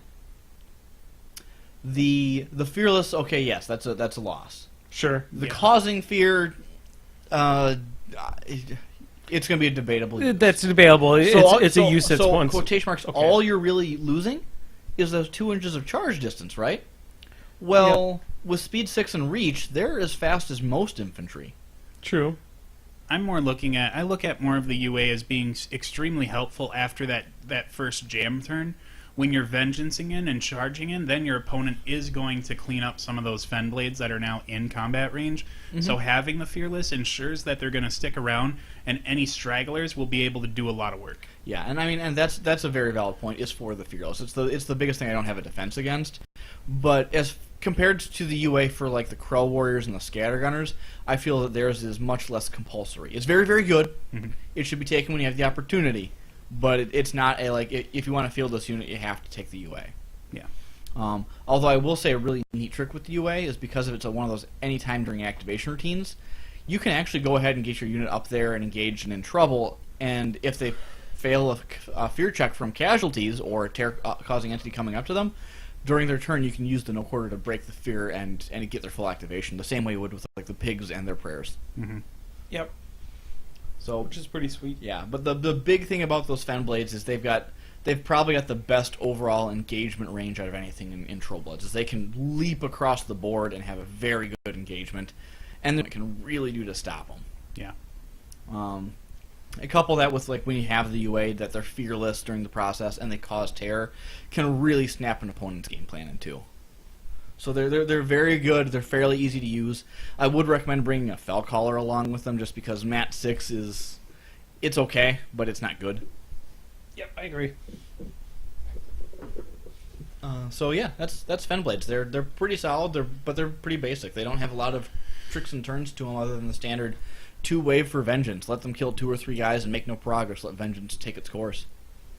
And their Kithkar is pretty sweet, too. Yeah, Kithkar's sweet. He's also like the biggest medium base model I think I've ever seen that's supposed to be like a trooper. Really? Yeah, he's Orthol, huge. or Horgol is pretty freaking big, too. Well, I think the Kithkar is a little larger. Yeah, the Kithkar is bigger. I've never assembled him. I have assembled my Kith. He's a throw up with the sorcerer. The sorcerer is not as big, like as stature really wise. punchy, yeah. Yeah, he's thick. He's a very thick model. But yeah, what do we got past Fen Blades? He's big boned. No, I will call him thick. Trollkin, Highwaymen, and Braylen. Oh, Highwaymen! I have not gotten to field these guys much, but I am very excited for them. I'm looking forward to giving a try with them more with unit or casters that can really benefit from these ranged attack guys. To be honest, I think that they can hold their own without specific caster support. They're better with certain casters, but they have the potential to do a lot of work on their own. Yeah. So here's the thing. They've got the exact same stat line as the Scattergunner, as we mentioned. The Speed 6, Mat 5, Rat 5, all of that. Instead of carrying those Scatterguns, they've got a pair of Range 8, Power 10 pistols. Sounds pretty mediocre, but they have combined ranged attack. They've also got Advanced Deploy to help them out. And then just kind of as a side rules, they've got Camouflage, and they've got Swift Hunter. The reason I think these guys are going to be good is because they are going to have the means to advance, do some damage to an enemy, and still be at arm's reach. They can be the front wave approach to an opponent where they can reach out and shoot somebody, but not have to get in their grill and fight the melee style, which has different consequences. Yeah, and their solo also offers a lot to them too. Actually, it offers a little bit, which is really cool if you can pull it off, and it's fantastic if you get it done. But as far as solo attachments, she's pretty optional. The solo attachment, what she does is she is wonderful on her own. It doesn't even matter what unit she's supporting. Braylinda carries Speed 6 and Rat 6 and a pair of Power 12 Range 8 pistols, but they're lucky for some reason, so they can reroll their misses. She's got Run and Gun, so if she kills somebody with one of those pistol shots, she can immediately do a end of activation, do a sprint run, so that she can just back off another 6 inches. Pathfinder and Prowl just as bonuses. She still has Advanced Deploy. And to top it all off, she's got Leadership Opportunist for those Highwaymen. So any Highwaymen that are in the back arc of an enemy model get boosted attack and damage rolls. So the reason I think she's not so mandatory is that Opportunist rule isn't going to come out very often. But there are a lot of ways to arrange it in a Trollblood army. Well, yeah, it's called Grim 2's Theme Force. What does Grim 2's Theme Force do specifically? Give him ambush. No. Or give Scouts ambush. Give Scouts ambush. Never mind. All right, I'm shut up. Nah, but what you can do is things like Epic Grizzle has dash, so they're immune to free strike. So you can literally just have them walk away and into the back arcs if they need to, unless the opponent's built a solid wall of guys, in which case there are other problems involved. Or the other one is with Epic Grim. However, though, you can give them Mirage, so they got a 2-inch placement. Sometimes that's enough to jolt them into a back arc. And because these guys have Gunfighter, they can use their guns in melee just as well as they can at ranged. So they're kind of like, the comparison I've been using is Trollkin Mechanothralls with guns. They don't hit quite as hard, but they've got the volume of attacks to make up for a mediocre accuracy. You couple that with a handful of built-in synergies. People online have complained that they don't have Pathfinder, but we've got Fellcallers. People have been complaining that they've got Camouflage and don't have Pathfinder because of that, but once again, Fellcallers, or heaven forbid, the Chronicler, which just gives them concealment. And a defense 16, armor 14 model is not easy to deal with a gun. Originally, my impression of them, I really kind of wish that they were more of like a gun mage variety. Like the original concept art kind of made it seem like that they might be some way related to the gun mages. I mean, where they would have like different abilities for the guns, but overall, I think they're pretty solid. I think the big thing that's going to end up happening with them is just remember how you can combine Gunfighter with ranged attacks and combine ranged attacks. So you can't combine ranged attack into melee with Gunfighter. However, things that you can do are you can fire one gun at somebody who's you're melee with. If you kill them, you can combine range attack with the other gun with another model who's not in melee at something that's more distant. Yeah. So running to engage the Highwaymen may not save you from their ranged threat. Swift Hunter just helps navigate their movement some. I don't think that's going to be a big highlight of the unit because I don't think it'll pop up very often. Yeah, no. On all the models I've ever used with Swift Hunter, it's mostly just Widowmakers yo-yoing into forests. But other than that, I don't think there's much that really benefits from it. You know what happens with Widowmakers and my Swift Hunter? Is I forget it. They make good use of it. Yeah, honestly, like about a turn down after I've shot with the last Widowmaker, I'm like, oh, my marksman is right. God damn it. That's why you activate your marksman first. so you have that remembered. Yeah, no. Yeah, but I think the Highwaymen are actually going to be pretty solid. The range 8 is an obstacle, but we've got 2 casters that fix that, Gunbjorn and Epic Grim. Epic Grim just for 1 turn, but that's all he needs. Yeah. And any unit with that many attacks and combined ranged attack just creates too much of a threat for opponent to not pay attention to. Yeah. Because, I mean, it's an ideal circumstance, but when you can advance your whole squad 6 inches forward and basically plug a heavy war beast with 2 power 20 shots, they're not going to second guess that if it happens a second time. Mm-hmm. Correct. You know, it's intimidating, and they have to pay attention to it. And the squad's not too expensive to the point where they're not an acceptable loss. Yeah. So, yeah, the Highwaymen I'm looking forward to. I need more tabletop time to really get a feel for them, but I think they're a very good dynamic change for Trollbloods.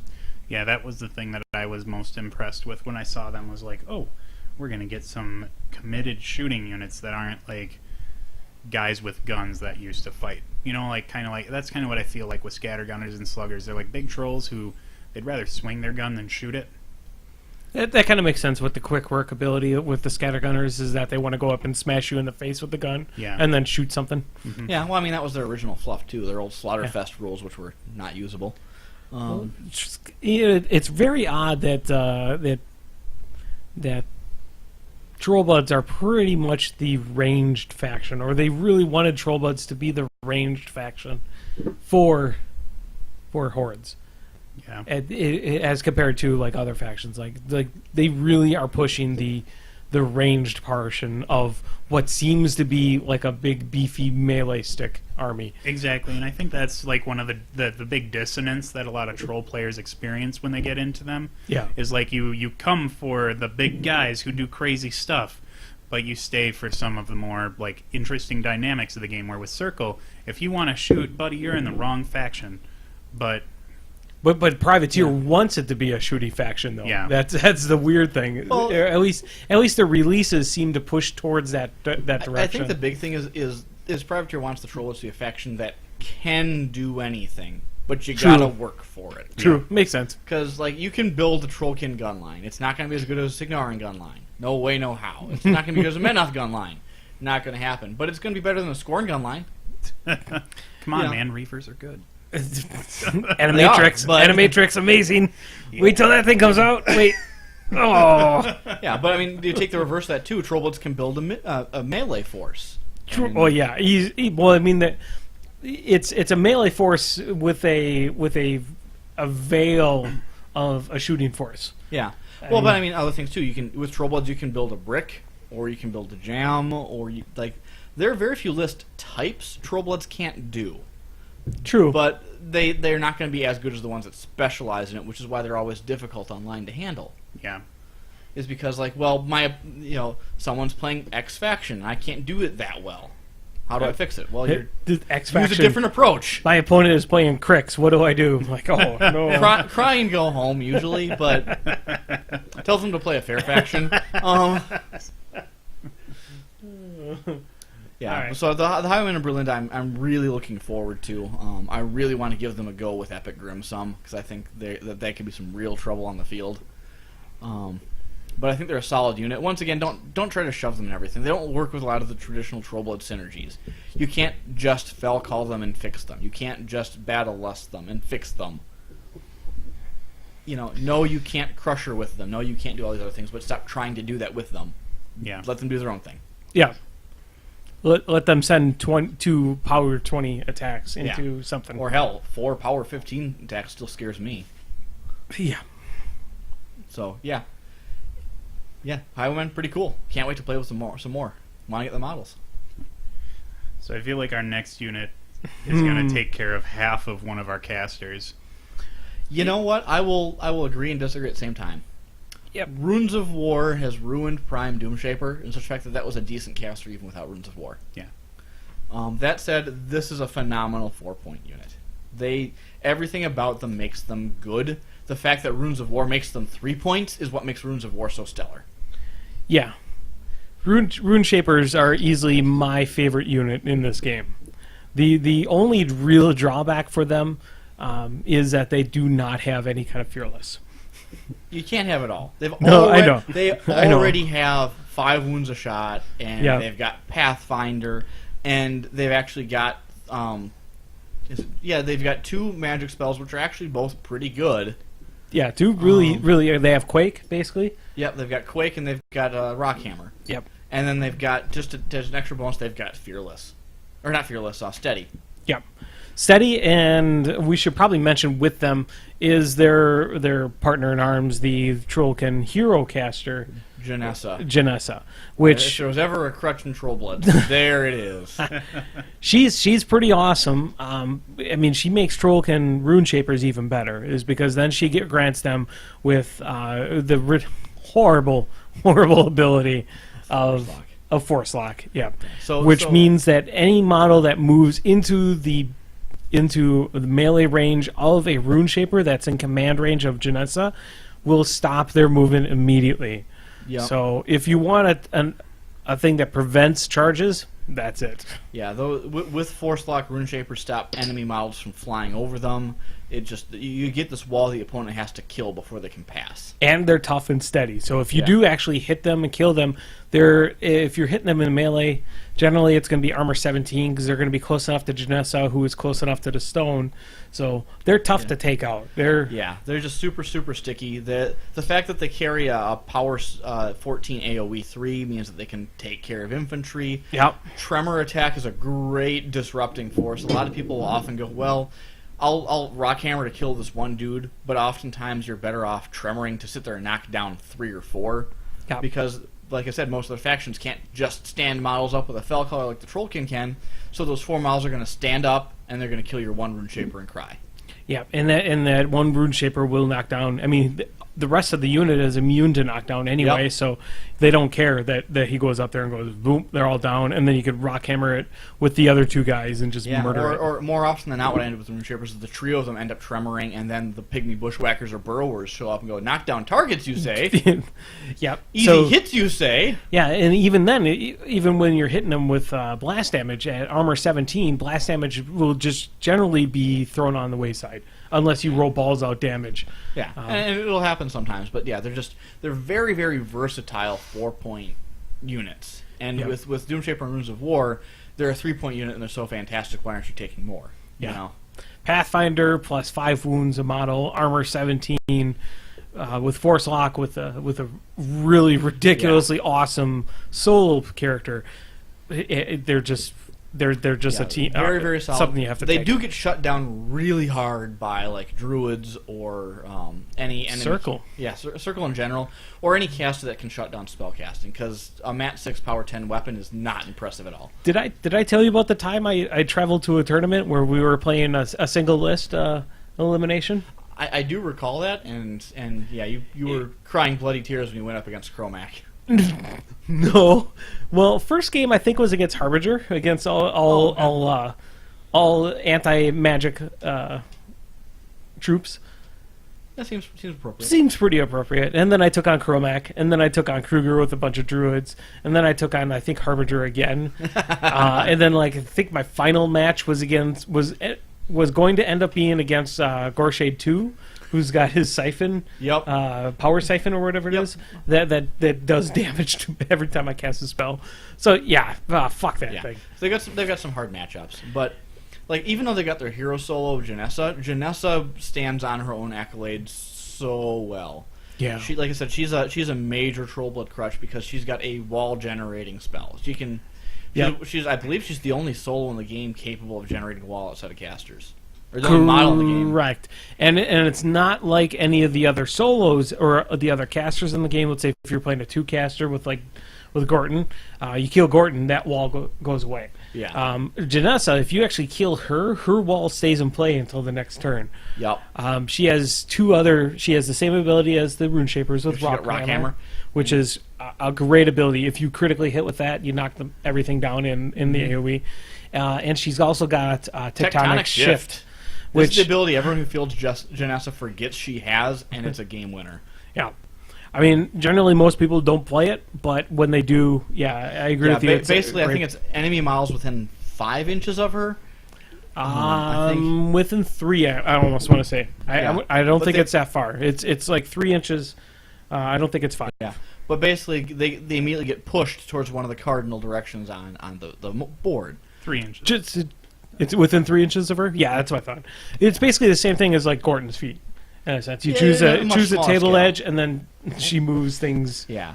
So, like, to draw a good example of how vicious that spell can be, I was playing a game against somebody, and they had built this literal wall of beasts between them and a caster who was otherwise too close, figuring there's nothing that I could do.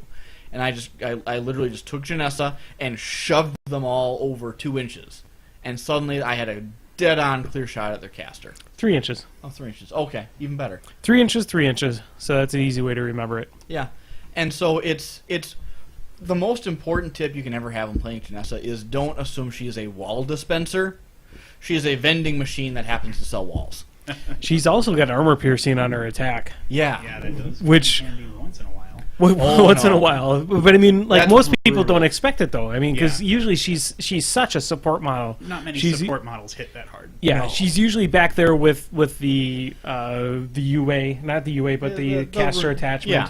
She's usually back there just hanging out with the caster, and then if she really wants to, she can get into the action herself Yeah. and hit something with armor piercer, or even hit with stone with Yeah. Well, if she flings stone Stone hammers and something's too close, you charge it with that armor-piercing pickaxe, and Yeah. it's a boosted power 8 with armor piercing is no joke. And in a faction that you can suddenly make it a boosted power 11 with armor piercing is even less funny.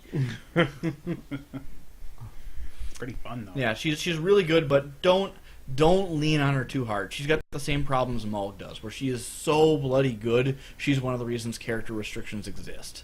She's also probably one of the first targets that somebody's going to try to scalpel out of your army. Yes. Like even with cover, she's only defense 16 and only 8 boxes. Yeah, only 8 boxes. Yeah, she's not a pushover, but she is still dangerous, and she can die. And there are other exploitative strategies. I've had people throw Gorman black oils onto her to get at my caster, things like that. So don't lean on her too hard. She can get you in trouble, but she doesn't need to be in every list. But she is really good. That root beer mixed with that is amazing. I don't know. think I've ever had anything recently that I've been that proud of, that accidental mixture. Imagine if you had Spreckers. Well, Honestly, I don't think that'd add too much to it, just because it's mostly whiskey. depends on the root beer. I think Spreckers holds its weight pretty well when you're mixing with most things. Granted, I mostly mix with rum, which doesn't do a lot. Oh. There are breadsticks on the table. There's a fucking crazy bread on the table that I Oh. did not miss. Oh my god. You might have been drinking a little, so you may not have noticed. I've been trying to sober up a little bit, but Why? I'm starting to drink a little bit more. So Well, now you've got the pizza going, so. You're gonna make me move, aren't you? Yeah, either that or you can open your mouth. So we're still talking about Rune Shapers. They're amazing. Man, they're so good. They were probably one of the most expensive units per point until the Trollkin Caster came out, Trollkin Sorcerer came out. Yeah. But now they're much cheaper, and they're amazing. So Yeah, you should pick them and up. don't be afraid to field them outside of Runes of War. They're still very solid. For 4 points, you can add them into most lists, and they bring a little bit of infantry control and a little bit of crowd control, just being able to disrupt the enemy's forces. So you use them outside of those lists when you got a spare 4 points kicking around, because in most cases, if I get an extra 4 points, I'm going to buy Rune Shapers before I buy an extra Swamp Troll or Night Troll. Yeah. I honestly, I mean, I played with Rune Shapers a lot because I did play a lot of Runes of War, but I would play them in every other list I can. Because they are that sweet. It is really sweet when they are 3 points apiece, though. Yeah. Well, yeah, but like other lists make good advantage of them. I've had a lot of fun with E-Grizzle where it gets rid of that fearless disadvantage that you were talking about. Mm-hmm. So, no, Rune Shapers are very, very good.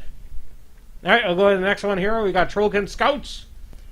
Oh, Scouts are awesome-looking models. they are awesome looking models. I've actually I've gotten some really good usage out of them, but they fall into a really weird spot within the Trollblood army. Nope, pardon me just a second as I shift around.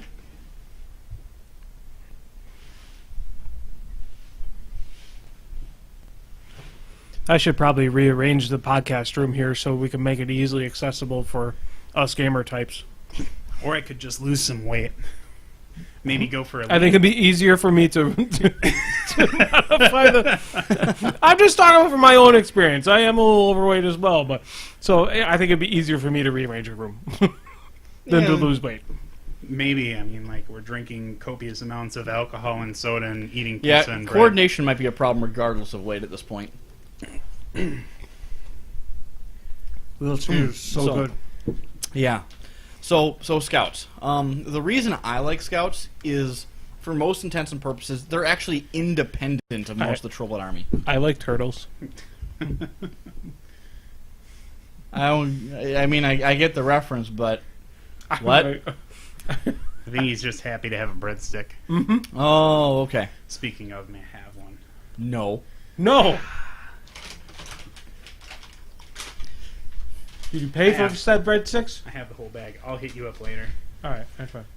Yeah. So Scouts are independent. It's all good. They've got a laundry list of special rules which are actually really uncommon in Trollbloods. They're one of the few Trollkin non-pig units with advanced deploy. They've got Prowl, which means they've got stealth in cover or concealment, which is neat, I guess. Doesn't come Good with up. Jarl. What's up? Good with Jarl. Man, Under his feet turn. Jarl's got better things to do with his feet. But they've got thrown weapons on an infantry unit, which is one of 2 units in the game that do that. No, 3. There's 3. Thrown weapons? There's the slingers. Slingers don't have thrown weapons. Those are the range weapons are thrown, are they? Slingers? Yeah. No. The scorn slingers. They are not thrown. Oh, I thought they were thrown. They are not. Bushwhackers. No. Bushwhackers don't have thrown weapons. Do you know what thrown weapon means, Andy? Because Bushwhackers have guns. They're not throwing those. The stupid chicks for the trolls or for circle. There you go. Not bushwhackers. What are they called? Blood trackers. Blood trackers. Whatever they are useless to me. They are unplayable trash. Yeah. Hey. No, seriously. Every single time I've ran into blood trackers, they've either just done nothing or just died. Well, which is like 2 of the same thing. What's her name? Una or Unala? Ooh? Something begins with a U. That other blood tracker chick? Yeah, That's what I call her. the other one that makes them even more useless. No, she gives them reform. But yeah, no, they've got thrown Point weapons, taken. and the blighted Ogren spear throwers have thrown. Well, I thought the slingers actually had thrown. I will bet They just you. have a ranged. Yeah, they just have ranged that weapons. makes sense. But I just looked it up. They do not have thrown weapons. They just have They have that type they can select or whatever. Okay. Yeah. But either way, thrown weapons, which is actually a little out of place.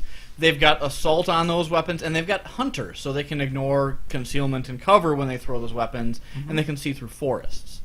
So, honestly, the combination of assault and hunter and thrown weapons is actually why I end up using scouts.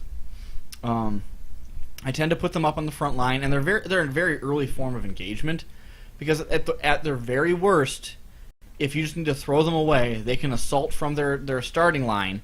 They run forward their 9 inches, and they throw their axes another 6. So it's a 15-inch threat zone.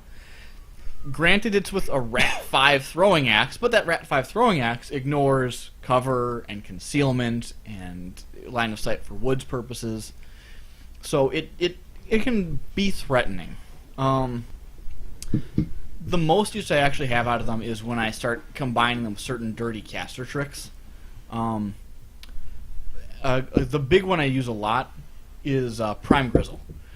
With Prime Grizzle, you can actually have her heroic battle them, so they got one more attack, so they can roll in, they can charge, they roll in, they assault, they get their charge attack, and then they get one more attack. And I forgot to mention they got gang too. They got so many damn rolls. Have gang. So they can end up basically netting a total of 6 attacks on 2 models, 2 of which are assault throws, and 2 of which are charge attack rolls, and 2 of which are just gang attack rolls. And because the assault is on a thrown weapon, if you put Rage from a Mauler on one of those, that power 11 throwing axe becomes a power 14 throwing axe.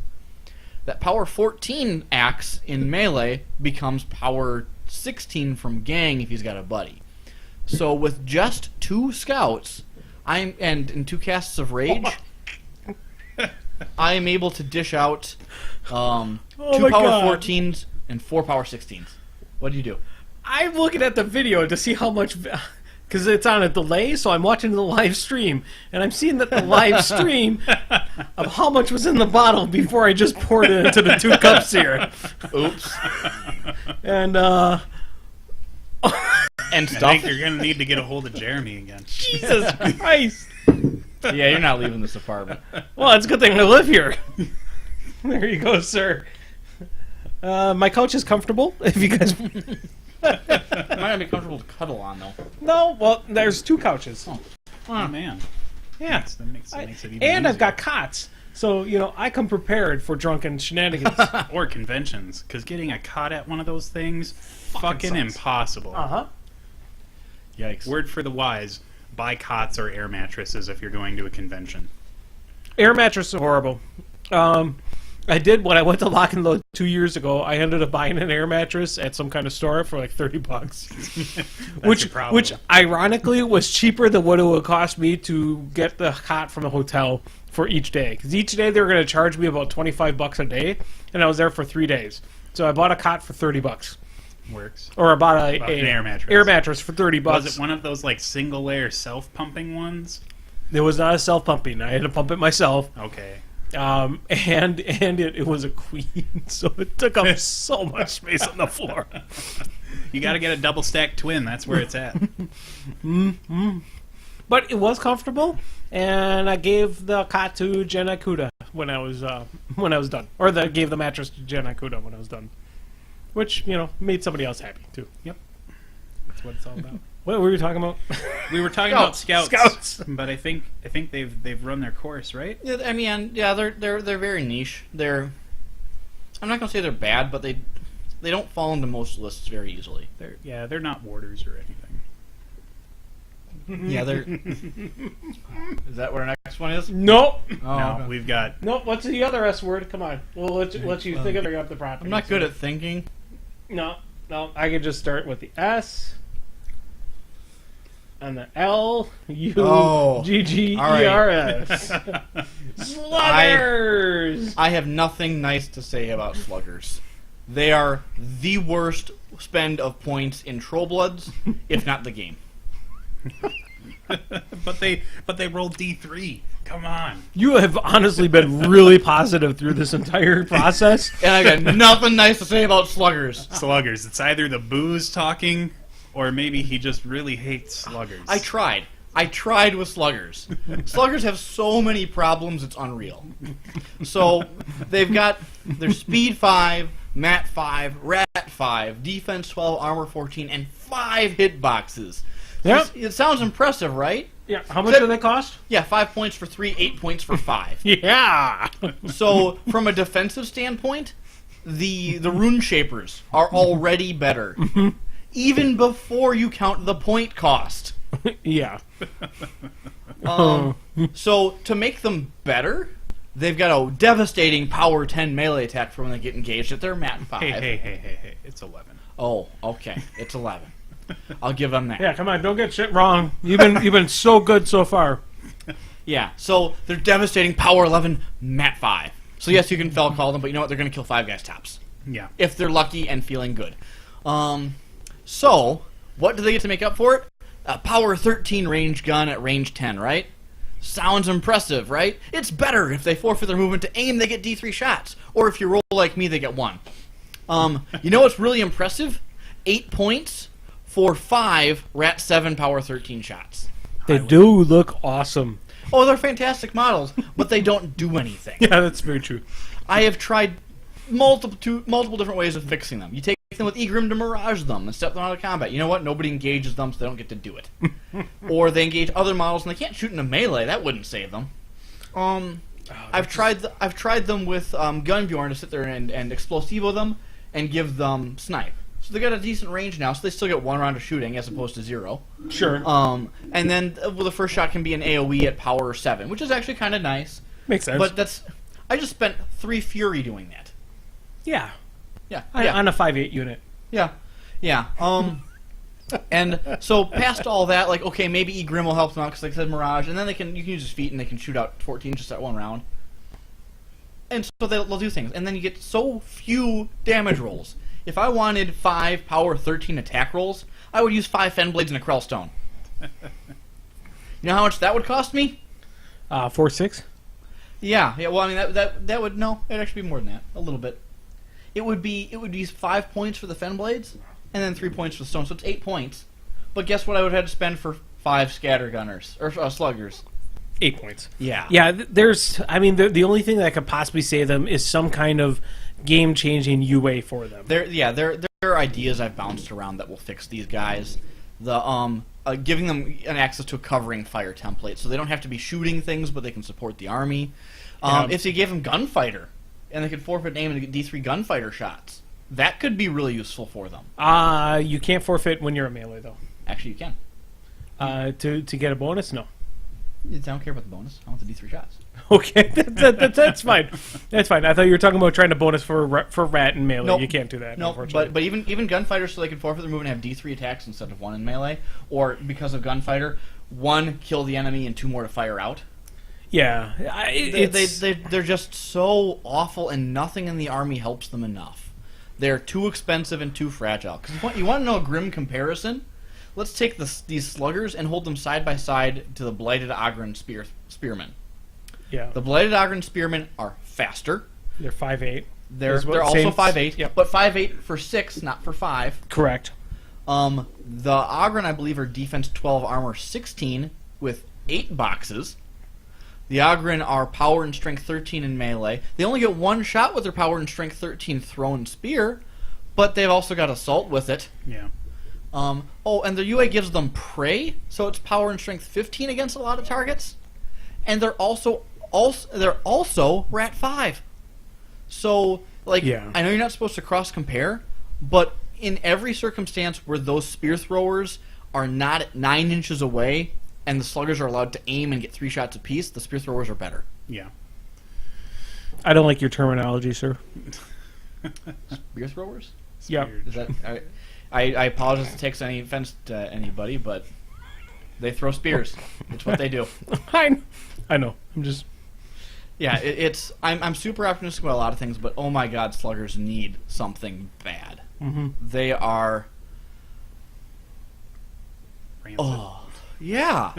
I no matter what I've tried using the Winter Troll Animus to freeze things that are close, and nobody ever falls for it. Yeah. You know, it's just there's nothing you can do to get them to work right unless your opponent has their brain in backwards.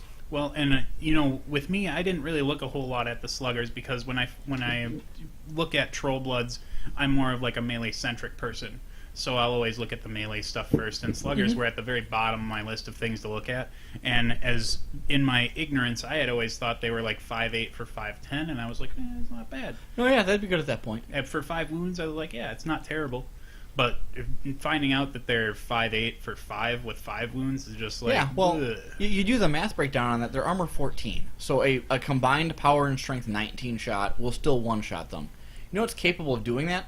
Power 9 weapons charging. Yeah. Yeah. That's not a dedicated melee unit hitting you. That's the schmucks in the back row hitting you out of desperation. Exactly. Winter Guard without Strength of the Bear could probably do them in. Easily. So yeah, it's out of all the optimism, the sluggers need something bad. If somebody out there has something to fix them, let me know. So I think that brings us to the golden age of troll units, as far as everybody else considers them. The warders? It is the warders. And that is the last Trollblood unit. It is. Warders are good. Doubly good. Well, yeah, it's they're more what Trollbloods like in units. They are actually they're raw, they are basic, they're generic, and they're cheap. They're not faulty. They're just basic overall. But Trollbloods have access to so many different kinds of buffs that they can take the vanilla ice cream of warders and turn them into a chocolate sundae. Yeah. No, I've always loved using warders. Like not so much like I tried them with the Epic Grizel like Meat Mountain thing, but I tell you, like these guys with Madrak 1 are just They're not for every caster, but there's a long list of casters that have something to offer them. Madrak 1's Crusher makes a big difference. Madrak 2's Feet still helps them an awful lot. Yeah. Grizzle 1 has Hoof It to help them get up the board faster. Grizzle 2 gives them a dash, we all know, and her Feet's really good with them. Jarl offers them Quicken. They're just, like I said, they're actually just basic and cheap, and we can do terrible things with them. Yep. Because they're basic and cheap. You can use them like a champion and spread them out. They've got a vicious counter attack because nobody still likes eating 3 Weapon Master Power 12 shots, or if you've ramped them up, Power and Strength 15 shots. The Lightning Troll works really well on them because suddenly that one warder can kill 2 guys instead of just 1, so you start winning back the attrition war if they try clogging you. And they're just so bloody tough that if you're not charging them or hitting them with a warjack, you're not going to kill them. Generally not, no. It's base armor 17 up to armor 19 without the Krellstone. If you hurt them, means that your average power 10, power 11 trooper, the first guy is going to go, ha, take 3 points of damage if they're not charging. The second guy is going to go, I hope I roll good. Yeah. I did fairly well when I was playing my Cephalix versus the Trollblood player, where I was able to take out a multitude of warders out with some Adrenal Floods and stuff like that. Those are equivalent of jack punches. That is true, too. Yeah, I wasn't thinking of that. But I mean, actually, I was able to take out a lot of them just from sprays. I ended up throwing some balls out sprays on them. That's pretty good. I said warders are very, very good with a lot of people. They're very buffable and generic. The major problem I have with warders, or more particularly the Meat Mountain list, is it gets boring to play. It is pretty stagnant.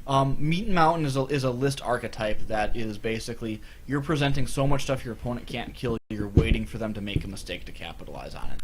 Your game plan does not change until they screw up. I think that's kind of like the same problem that maybe some Grix players complain about with like Gorshade 2, where everything is very straightforward, and you just wait for things to happen because you're just going to bounce back from it anyways and do the same thing you did before. Yeah, you're just going to recover a bunch of your troops with your melee attacks, and you're going to make more and make more and make more until your opponent just crumbles under your force. Yeah, or Baldur Theme Force is a good example too, where they just sit and do nothing until... Yeah. So I mean, I'm not going to pretend that there's any hidden synergies with warders. In the lists where I'm not like trying to Meat Mountain them up, my usual ploy with them is to go. They're going to run into this flag or control zone, and they're going to park themselves in there and not die fast enough for the opponent to get it. Yeah, as they're literally just there to deny my opponent that zone. I think the warders do what some people think the Fen Blades do, where they just jam up and can survive. Because I feel like they can do that. Yeah, the warders can. The Fen Blades certainly cannot. Yeah. The problem with the warders, though, is that they're slow enough where they can't be that jammy. Yeah, they can't do it. It's Speed 4 hurts. They're just really goddamn slow. They're very good, but they're goddamn slow. Yeah, and that's just it, which is why you don't ever really expect to get the charge until they've managed to chew through whatever your opponent charged them with. Yeah, correct. And in many cases, like if it means towing 2 warders into the zone, it's better to tow those 2 warders in the zone than it is to charge and get 2 attacks. Yeah. Yeah. So they're very basic, they're very straightforward, but they're very good for Trollbloods. They were a much needed change of pace because they created a new dynamic the opponent has to worry about with the Trollblood army. Exactly. They do everything right in small enough amounts where it's affordable, and you can take 2 units of them and form a Meat Mountain, and your opponent has to kind of hope they can crush it all, and it's not as easy as it sounds. Mm-hmm. No, I am glad, though, that it seems like recently, as far as list building goes with the general community, that people have gotten away from the double warder default build, where it was just like, what caster works with double warders? You know, I'm glad that they're trying to, they do work in a couple lists like that, but they're starting to work their way into some lists where people didn't think they belonged, because like you said, they are a generic unit that's just very extremely solid. Yeah, and as far as like a progress in the Trollblood army is concerned, I really think that warders in particular are the right kind of build. Warders and burrowers, they're not faulty, they're generic. Yep.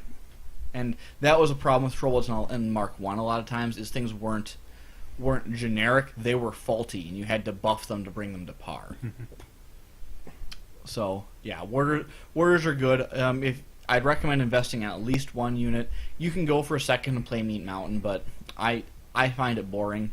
It's easy, and it's waiting for your opponent to make a mistake, and a skilled opponent is still going to beat you the same way as if you didn't do Meat Mountain. Yeah. I mean, yeah, the warders are pretty sexy. I mean, yeah, 8 wounds a model is still something hard to rush. You do the raw math on it, and you get, what, a total of... you get 40 wounds per squad. Yep. For 8 points. 40 wounds per squad at 8 points, but generally after that first initial attack, they're all armor 19. Yeah, or 21 if they're under the stone. Yeah, which makes it very hard to rush. They shut down infantry swarms really hard, because the infantry swarms will kill the front 2 warders, and the back 3 warders are going to walk up and go, "You're never killing us." Derper. Yeah. Yep. The warders won't kill the infantry, but the reverse won't happen. And nobody wants to commit their 9 or 10 point Jack or War Beast to kill 8 point warders. Yeah, very true. Very true.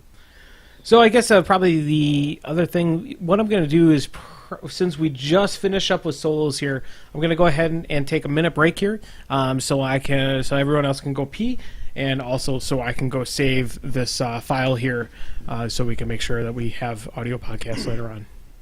So I'm going to go ahead and pause it right here.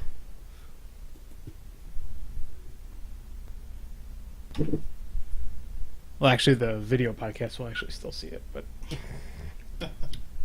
That takes away